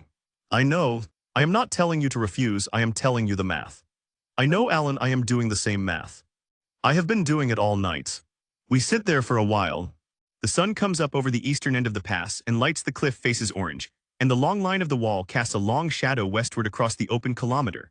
And somewhere on the other side of the island, a man at a workbench is putting on his boots for another day of work. 30 days, Alan says. What do you want from us in 30 days? I want a weapon I can hold. I want some kind of armor for the parts of me that are softest. I want to know everything you can find out about the eastern beach where we are meeting. The depth of the sand, the slope, the tide, the cliff line behind it. And I want you to start something else in the background that you do not stop even if I die. I want you to keep building, Alan. I want every workshop running for the next 30 days as if I'm not coming back. Because if I do not come back, the thing I have started here has to keep going on its own. And the way to make sure it keeps going is to make sure that on the day I leave, you and your people have already gone past needing me. She does not answer for a long moment. You are telling me to plan for your deaths. I am telling you to plan for the kingdom. The two are not the same plan. They are the same plan today, she says very quietly. And we both know it. She does not argue further. She finishes her pipe and stands up and walks back down the wall toward the city to start the work. Blacksmiths begin on the weapon that afternoon. The largest forge in Lilliputania has never made anything for a giant. The largest forge in Lilliputania has, over the next 2 weeks, never stopped trying. They start with the longest piece of steel they can find, a beam from an old ship's keel that the harbor master donates without being asked. They heat it. They draw it out. They fold it. They draw it out again. The whole forge crew works on it in shifts, day and night, because no single Lilliputian smith can work a piece of metal that long for that many hours alone. By the end of the second week, they bring me what they have made. It is a sword. For them it is a thing the length of 2 grown men laid head to foot. For me it is the size of a kitchen knife. The blade is straight and gray and properly tempered. The edge sharp enough to shave with. The tang wrapped in leather strips to fit my grip. The pommel has a small inlay of a bird. The bird is the symbol of the high priest's order. The high priest sent it to be set into the metal himself, which Alan tells me without commentary on the day she delivers the sword, and which I sit with for a long time before saying anything. Tell him thank you, I say. Tell him I will not waste it. The armor is harder. There's not enough iron on the island to plate a man my size. There's not enough time to forge what iron there is. Line and her crews come up with another solution by the end of the first week. They take the heaviest woven leather Lilliputania makes, the leather their saddle makers use for war saddles, and they sew it into a long coat sized for me. With reinforcements at the shoulders and the chest and the inside of the forearms, into the coat, in pockets sewn over the heart and over the kidneys and along the spine. They slide thin plates of bronze and iron, the largest plates their foundries can pour. The whole thing weighs almost nothing on me. It will not stop a real cannonball. It might turn a glancing blow from something heavy. It is the best they can do in 30 days. And they know it and I know it and I take it, and I tell them it is exactly what I needed. In the evenings when I'm too tired to plan and Alan has gone back to her workshop, I sit on the beach below the city wall, and I watch the waves come in and Pip sits on my shoulder, and we do not talk for long stretches. The not talking is one of the things I have come to like best about Pip. He does not need the air to be filled. On the 18th night with 12 days left, he breaks the not talking. Giant, can I ask you something? Always. If you win the fight, if Carton loses and Blastoria opens its gates and the war is over, will you go home?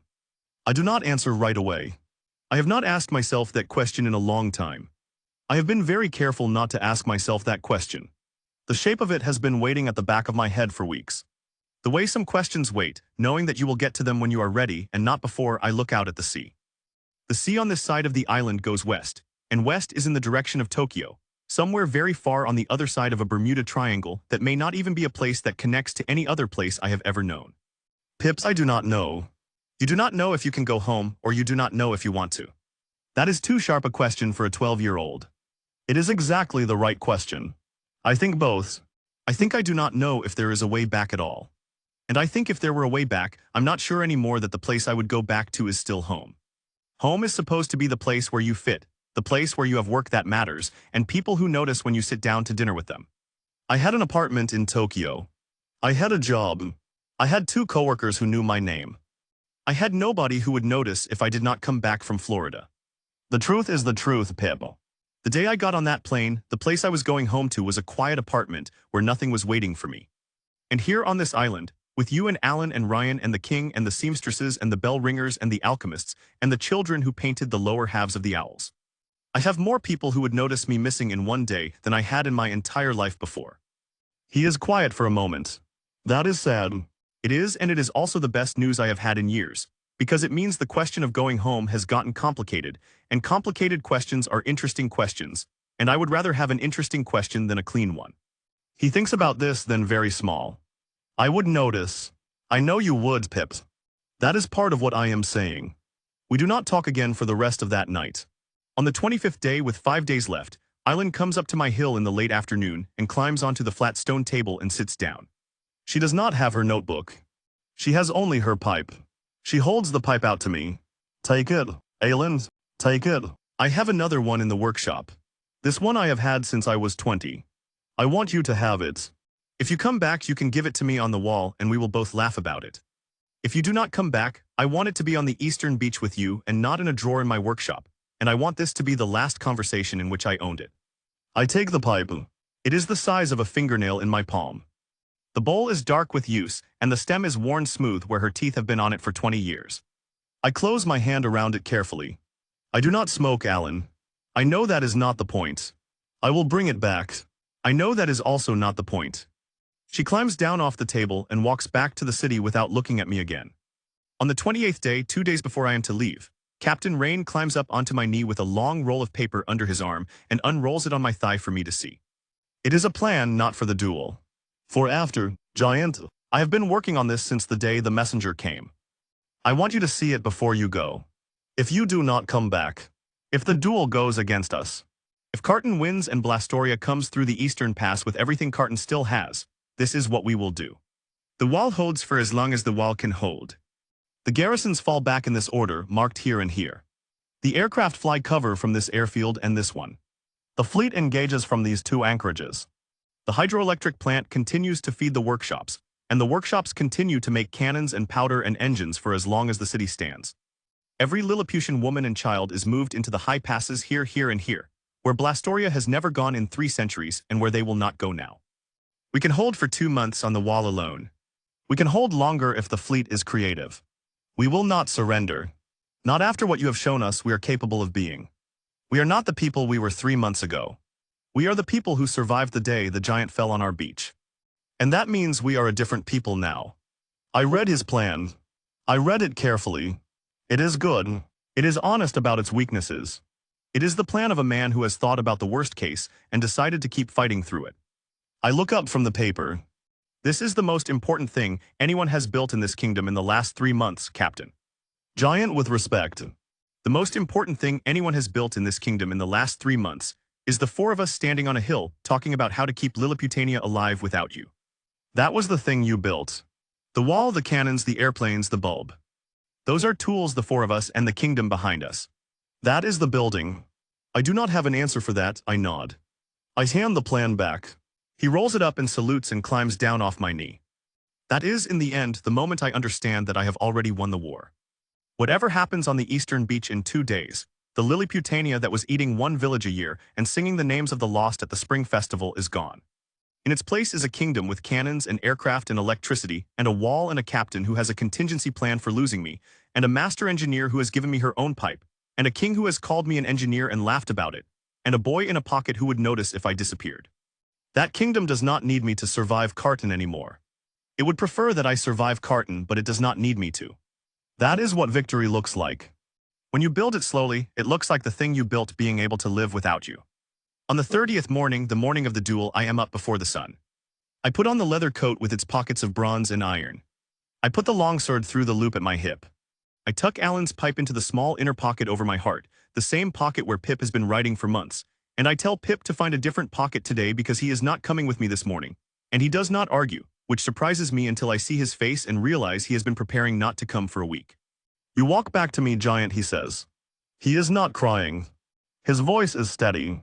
That is the only thing I am going to say to you today. You walk back to me. I do not care how you do it. You walk back. I will try, Pip. I will try as hard as I have ever tried at anything.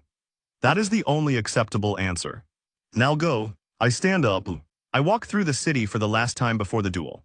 And the streets are full at this hour even though the sun is not up. Because the whole city has come out to watch me leave. They line the main street from the eastern gate to the inner square, and they are silent. There is no cheering. Nobody throws flowers. Nobody calls out a blessing. They just stand. They watch me walk past them, careful with every step, and as I pass each block, the people in that block bow once slowly and straighten up, and watch the next block bow as I reach them.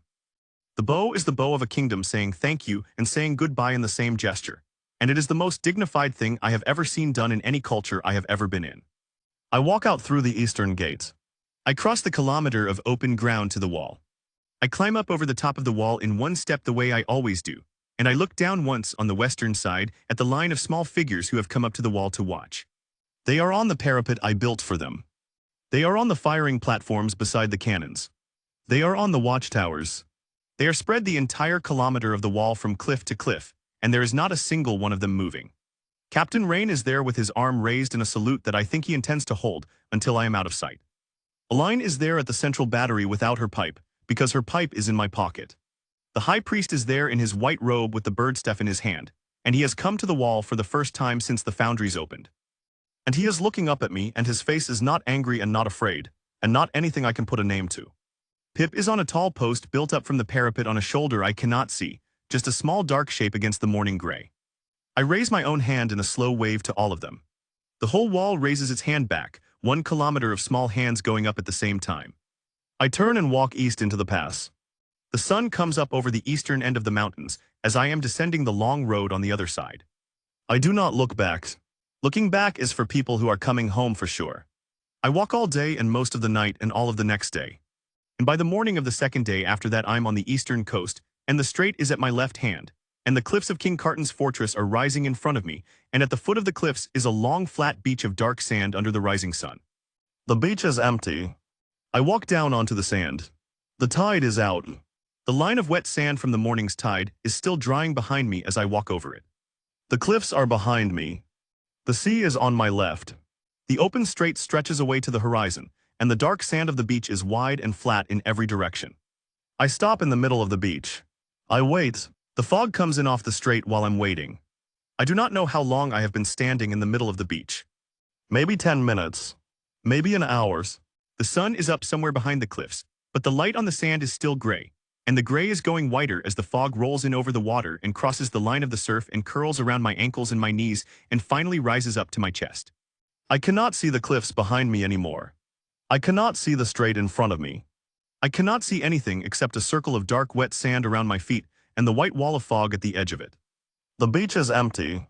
Then it is not. I hear it before I see it. Footsteps, heavy ones, each one a slow, deliberate impact in the sand. Deep, the kind of impact a thing my size makes when it walks. The ground shakes under each step. The shaking is small, but it is real. There's something out there in the fog moving toward me. And the something is moving on 2 legs. And the legs are the size of my legs. I draw the long sword from the loop at my hip. I'm holding a kitchen knife. I have never been more afraid of a kitchen knife in my life. The figure comes out of the fog about 20 meters in front of me. It is the size of a man, my size of a man, not a Lilliputian, not even close. It stands upright on 2 thick segmented legs that end in flat metal feet, and it has 2 long arms that hang at its sides ending in heavy iron fists. And its torso is a rounded boiler of riveted bronze and steel, from which thin white jets of steam are hissing in slow, regular pulses. There is a head on the top of it, a stylized, stern-faced helmet with a single horizontal slit across the eyes, and behind the slit, when I look closely, I can see a small face. A Lilliputian face. Old, tight with concentration, lit from below by the orange glow of a furnace. The chest of the machine is a glass-fronted cabin. Through the glass I can see him fully now. King Carton of Blastoria. A small old man with a white beard cut close to the jaw. Round wire spectacles on his nose. Both his small hands wrapped tight around 2 control levers in front of his chest. His body strapped into a harness so that his motions become the motions of the machine. He is so much smaller than the body he is driving that. For a moment he looks like a doll inside a furnace. A speaking horn projects from the side of the helmet. When he speaks, his voice comes out of the horn enlarged and metallic, and entirely audible to me across 20 meters of foggy sand. Giant, 10 years. I built this for 10 years. I built it without knowing you would come. I built it against a god I knew would come one day. And here you are. I do not answer right away. I am looking at the machine. I am cataloging it. The legs are pistons. The arms are pistons. The shoulders carry 2 short barrels each, mounted high, capable of being aimed up over the helmet at a giant's face. The boiler in the torso feeds the whole system with steam. There must be a coal bed under it. The exhaust is venting in pulses from small ports on the back of the shoulders and the back of the calves. The cabin is reinforced. The whole thing is the work of a man who has thought about every joint and every line of force for 10 years, and who has had nobody to argue with him about any of it. I lower the sword to a guard position. I make my voice carry across the fog without shouting. King Carton, tell me one thing before we start. Why did you start building this 10 years ago? What did you know? He laughs once inside the helmet, and the laugh comes out of the horn small and dry. 10 years ago, a scout of mine came back from the northern mountains with a story. He had been over the high passes into a country no Blastorian had been into in 100 years. He brought back a piece of old stone with old writing on it. The writing said that one day a giant would fall from the sky onto this island, and that the giant would change everything, and that the people of the island who were unprepared for him would be eaten by the people who were prepared. The scout died of his wounds the week he returned. I burned his reports. I told no one. I went into my workshop. I started building. I did not know which side of the war the giant would fall on. I did not know when. I knew only that I would not be the king who was unprepared. That is why I started building. That is why I'm here today. I have not been waiting for you giants. I have been waiting for any giants. And the moment Lilliputania described you to my spies, I knew you were the one I had been waiting for. I think about that for a long moment. There is no madness in his voice. There is no rage. He sounds like an engineer reading the documentation of a project he is proud of, and he is right that he was prepared. He was prepared in a way I would never have been prepared if our positions had been reversed. I am for the first time on this island, in front of an enemy I respect. I'm sorry it has to be like this, I say. So am I, he says. Now defend yourself. He fires the shoulder cannons. I roll right. The first ball goes past my left ear close enough that I feel the air. The second ball clips my left shoulder and a hot bright pain blossoms there, and I taste copper at the back of my mouth. But I'm still moving, and I close the distance the way you close the distance on a man with a gun when you have a knife. I swing the sword at his right arm. The sword comes down on the elbow joint of the exoskeleton, with the full weight of my body behind it. And the steel of the blade rings against the steel of the joint, and the blade snaps 2/3 of the way down its length. The piece in my hand is now a jagged metal stub. The piece on the ground is the rest of my sword. He swings his right arm at my chest. The fist of the exoskeleton catches me below the ribs and I'm off my feet and on my back, in the wet sand 5 meters away from where I was standing, and the breath is gone from my body in one hard wet exhale, and I cannot get it back for a moment. I roll to one side. The leather coat with the bronze plates has done its job once. It will not do it twice.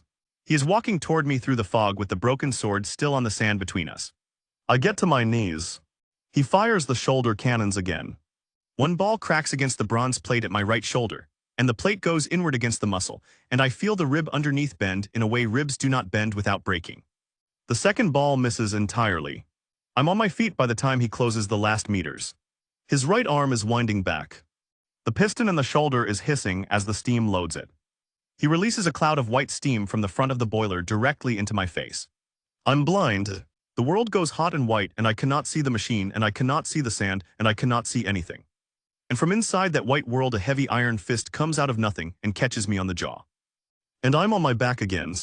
And this time there is blood in my mouth and a tooth loose against my tongue. And the ringing in my ears is the same ringing I had after the bombs. The fog parts above me. Carton is standing over me. The exoskeleton is silhouetted against the gray sky with both its arms raised, and one of those arms is no longer a fist. The right hand has folded back along the forearm, and a heavy steam-driven hammer has slid forward into its place, a blunt iron weight the size of his cabin, and the piston behind the hammer is hissing as it fills. He is going to bring it down on my head. I have 1 second and one eye half open to see with, and a mouthful of blood. And I see for the first time in all of this, the whole machine the way a line sees machines. I see that the steam from the boiler in the chest goes up into the shoulders, along 2 thick ribbed hoses on the outside of the torso, one to each arm. I see that those hoses are armored along most of their length, but that at the very base where they exit the boiler casing, there is one bare segment about a hand's width long where the armor stops, and the flexible inner pipe has to bend with the body's motion.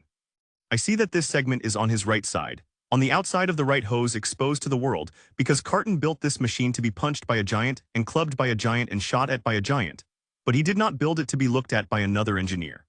The broken stub of my sword is in my right hand. I do not remember picking it up. I roll to my left as the hammer comes down. The hammer hits the sand where my head was 1/10 of a second ago, and the impact throws sand and water up around it in a wide black ring, and the whole machine rocks forward with the recoil of the strike. As it rocks forward, the right shoulder comes down and the right hose stretches, and the bare segment of the hose is suddenly directly in front of my face at the level of my outstretched arm. I drive the broken sword through it. The stub goes in clean. The blade is wet steel and the hose is brass mesh wrapped around a flexible inner core. And the stub punches through all of it. And a jet of high-pressure steam erupts sideways out of the wound with a sound like a long high whistle. And the air around the right side of the machine fills instantly with white scalding fog. The right arm of the exoskeleton stops moving. It hangs. I roll back away from the steam, scrambling on my elbows in the sand. The right arm of the machine is dangling at its side, as if asleep. The left arm is still working, but it is one arm, and Carton inside the cabin is yanking on the right control lever with both small hands, and the lever is slack, and his face behind the visor of the helmet is changing through 3 expressions in the space of 2 seconds. Surprise, calculation, understanding. He stops yanking the lever. He looks down at me through the slit of the helmet, with a kind of stillness I have not seen on his face yet. You found the only weakness in the machine in 1 second, he says, and the voice through the horn is no longer triumphant. It is something quieter. I built this for 10 years. You found the only weakness in 1 second because you are the engineer. And I forgot that I was building it against an engineer. I get to my feet. Slowly everything hurts. I spit blood and a tooth into the sand. Stand down, Carton. The fight is over. He looks at me a long moment. Then he releases the harness inside the cabin. The straps fall away from his small body. He climbs out of the harness and walks to the inside of the glass front of the cabin and unlatches it from within. The glass swings open like a door. He stands in the open mouth of his ruined machine. A small old man in spectacles, with a white beard and grease on his hands, looking up at a giant covered in sand and blood and bruises. Kill me, giant. I have earned it. No. He blinks behind the spectacles. No, I say again. You are going to do something else for me, Carton. You are going to come back across this island with me. You are going to walk back through the pass on my shoulder and stand on top of my wall. And then you're going to help me tear that wall down, stone by stone and shovel by shovel. And then you're going to help me build a bridge in the place where the wall was. A bridge across the Central Pass. A road from Blastoria to Lilliputania, wide enough for carts both ways, wide enough for friendship to walk across it without ducking. Blastoria and Lilliputania are going to be one island again. The way they were before your great-great-grandfather and Philo's son could not agree on which hand was which. And the engineer of the bridge is going to be you. Carton stands in the open cabin of his machine for a long moment. The fog is thinning around us. I can see the cliffs behind him now. Faintly, then he sits down. He sits down right there in the open mouth of his exoskeleton. And he puts his small face in his small grease-stained hands. And he begins to cry. Not loudly, just a steady wet sound that goes on for a long time. He is not crying because he lost. He is not crying because he is afraid. I have seen enough crying in 3 months on this island to tell the difference. He is crying because for 10 years he has been carrying a thing inside his chest that he could not put down, and just now I gave him permission to put it down, and his body has not yet learned how to do it. I lower my hand to the sand in front of him. Palm up. He climbs into my palm without looking up. I lift him to the level of my shoulder and I set him down there, in the small leather pouch I had made for Pip but which Pip is not riding in today, and Carton curls up in the pouch with his face still in his hands, and I turn west, away from the strait, away from the eastern beach, and I begin the long walk back across the island. It takes me 2 days, I do not stop. I sleep 2 hours on the second night with my back against a rock in the high pass, with Carton still in the pouch on my shoulder, and the rest of the time I walk, I cross the eastern foothills, I cross the central pass, I come around the curve of the pass where my wall is, and I climb up over the eastern face of the wall in one slow, careful step. And the moment my head clears the top of the wall, the kilometer of small figures lined up on the parapet sees me. Sees me alive. Sees a small figure in a leather pouch on my left shoulder. The wall explodes. There is no other word for it. The sound the kilometer of Lilliputania makes when they see me come back is not a cheer. It is bigger than a cheer. It is the sound a kingdom makes when it has been holding its breath for 2 days and finally gets to let it out. And it goes up off the wall in a single shape that is not quite a word and not quite a song, and that I will hear in my head for the rest of my life. Captain Rain on the central battery is saluting with both hands. Elaine beside him takes the spare pipe out of her mouth and laughs out loud, which I have never seen her do, and lights the pipe with a hand that is shaking. The high priest in his white robe is on his knees on the parapet with his face in his sleeve. Pip is running along the top of the wall toward me from the central watchtower. As fast as his small legs can carry him, I lower my right hand to the wall and he runs straight into my palm. I lift him to my right shoulder. He climbs up onto the cloth there beside Carton's pouch, and he hugs my neck as hard as a 12-year-old can hug something the size of a tree, and he does not say anything at all. I sit down on top of the wall with my legs dangling on the western side, and I let the kingdom look at me for a long time. That night after the city has fed us and bandaged me, and the doctors have fussed over Carton because the rules of Lilliputania say that an honored prisoner is fussed over the same as a friend. The 4 of us sit around a small fire on my hill outside the city wall. Me, Alan, Pip. Carton in a small wooden chair, Alan's woodworkers carved in an hour, set on the flat stone table beside the fire. We talk for a long time about the bridge and the road and the pass. We talk about which Blastorian engineers should come over first. We talk about which Lilliputian smiths should be sent the other way. Carton is exhausted, but he is talking with both his hands moving. The way an engineer does when an engineer is being asked to design something, and I watch the man across from me and I think, this is the man I almost killed this morning. And now we are designing a road together. And that is what victory looks like when you do it slowly. The same way I learned about it on the wall a week ago. When the fire is low, Carton goes quiet. The small fire snaps once. He looks at me across it. Giant, there is a thing I have to tell you. I should have told you on the beach. I'm going to tell you now because it would be unfair not to. Tell me. I told you that 10 years ago a scout brought back a piece of stone from the northern mountains with old writing on it. That part is true. The thing I did not tell you is who carved the stone. Who carved the stone? There is a third people on this island. Giant, older than Lilliputania. Older than Blastoria. Older than the people of the 2 hands we were before we split. They live north of the central mountains, behind the high range that even Lilliputian scouts do not cross. They were on this island when Philo and Markin's father and his father were children. They have always been there. We have always pretended they were a story. They are not a story. I am very still, so is Pip on my shoulder. They knew the legend of the giant before any of us did. I think they wrote the legend. I built my machine because I thought I was preparing for a giant who would fall onto an island that did not expect him. I think I was wrong about that part of it, Giant. I think the third people did not just know the giant would come. I think the third people built something that made the giant come. I think you did not crash here. I think you were called here. By them. For their reasons which I do not know. I do not say anything for a long moment. I look up. The fire is between me, and the fire is between me and Pip and Alan and Carton. But past the fire, past my hill, past the lights of the city, in the far, far north over the dark line of the mountains, there is a glow on the horizon. Not a sunset glow. The sun set hours ago and not in the north. A glow that is coming up from the other side of the mountains. A glow that is not red or orange but a strange pale white-yellow, like the inside of my electric bulb but bigger, much bigger, and the glow is not steady. The glow pulses once, then again, then again. Slow, steady pulses the way a heart beats. I have not noticed it on any night before this one. Or it has not been there on any night before this one. A line follows my gaze. She takes the pipe out of her mouth. That is new, she says. How new? I do not know. I have been at the wall for 30 days. I have not looked north in 30 days. But that I would have seen. I stare at the glow. Pose.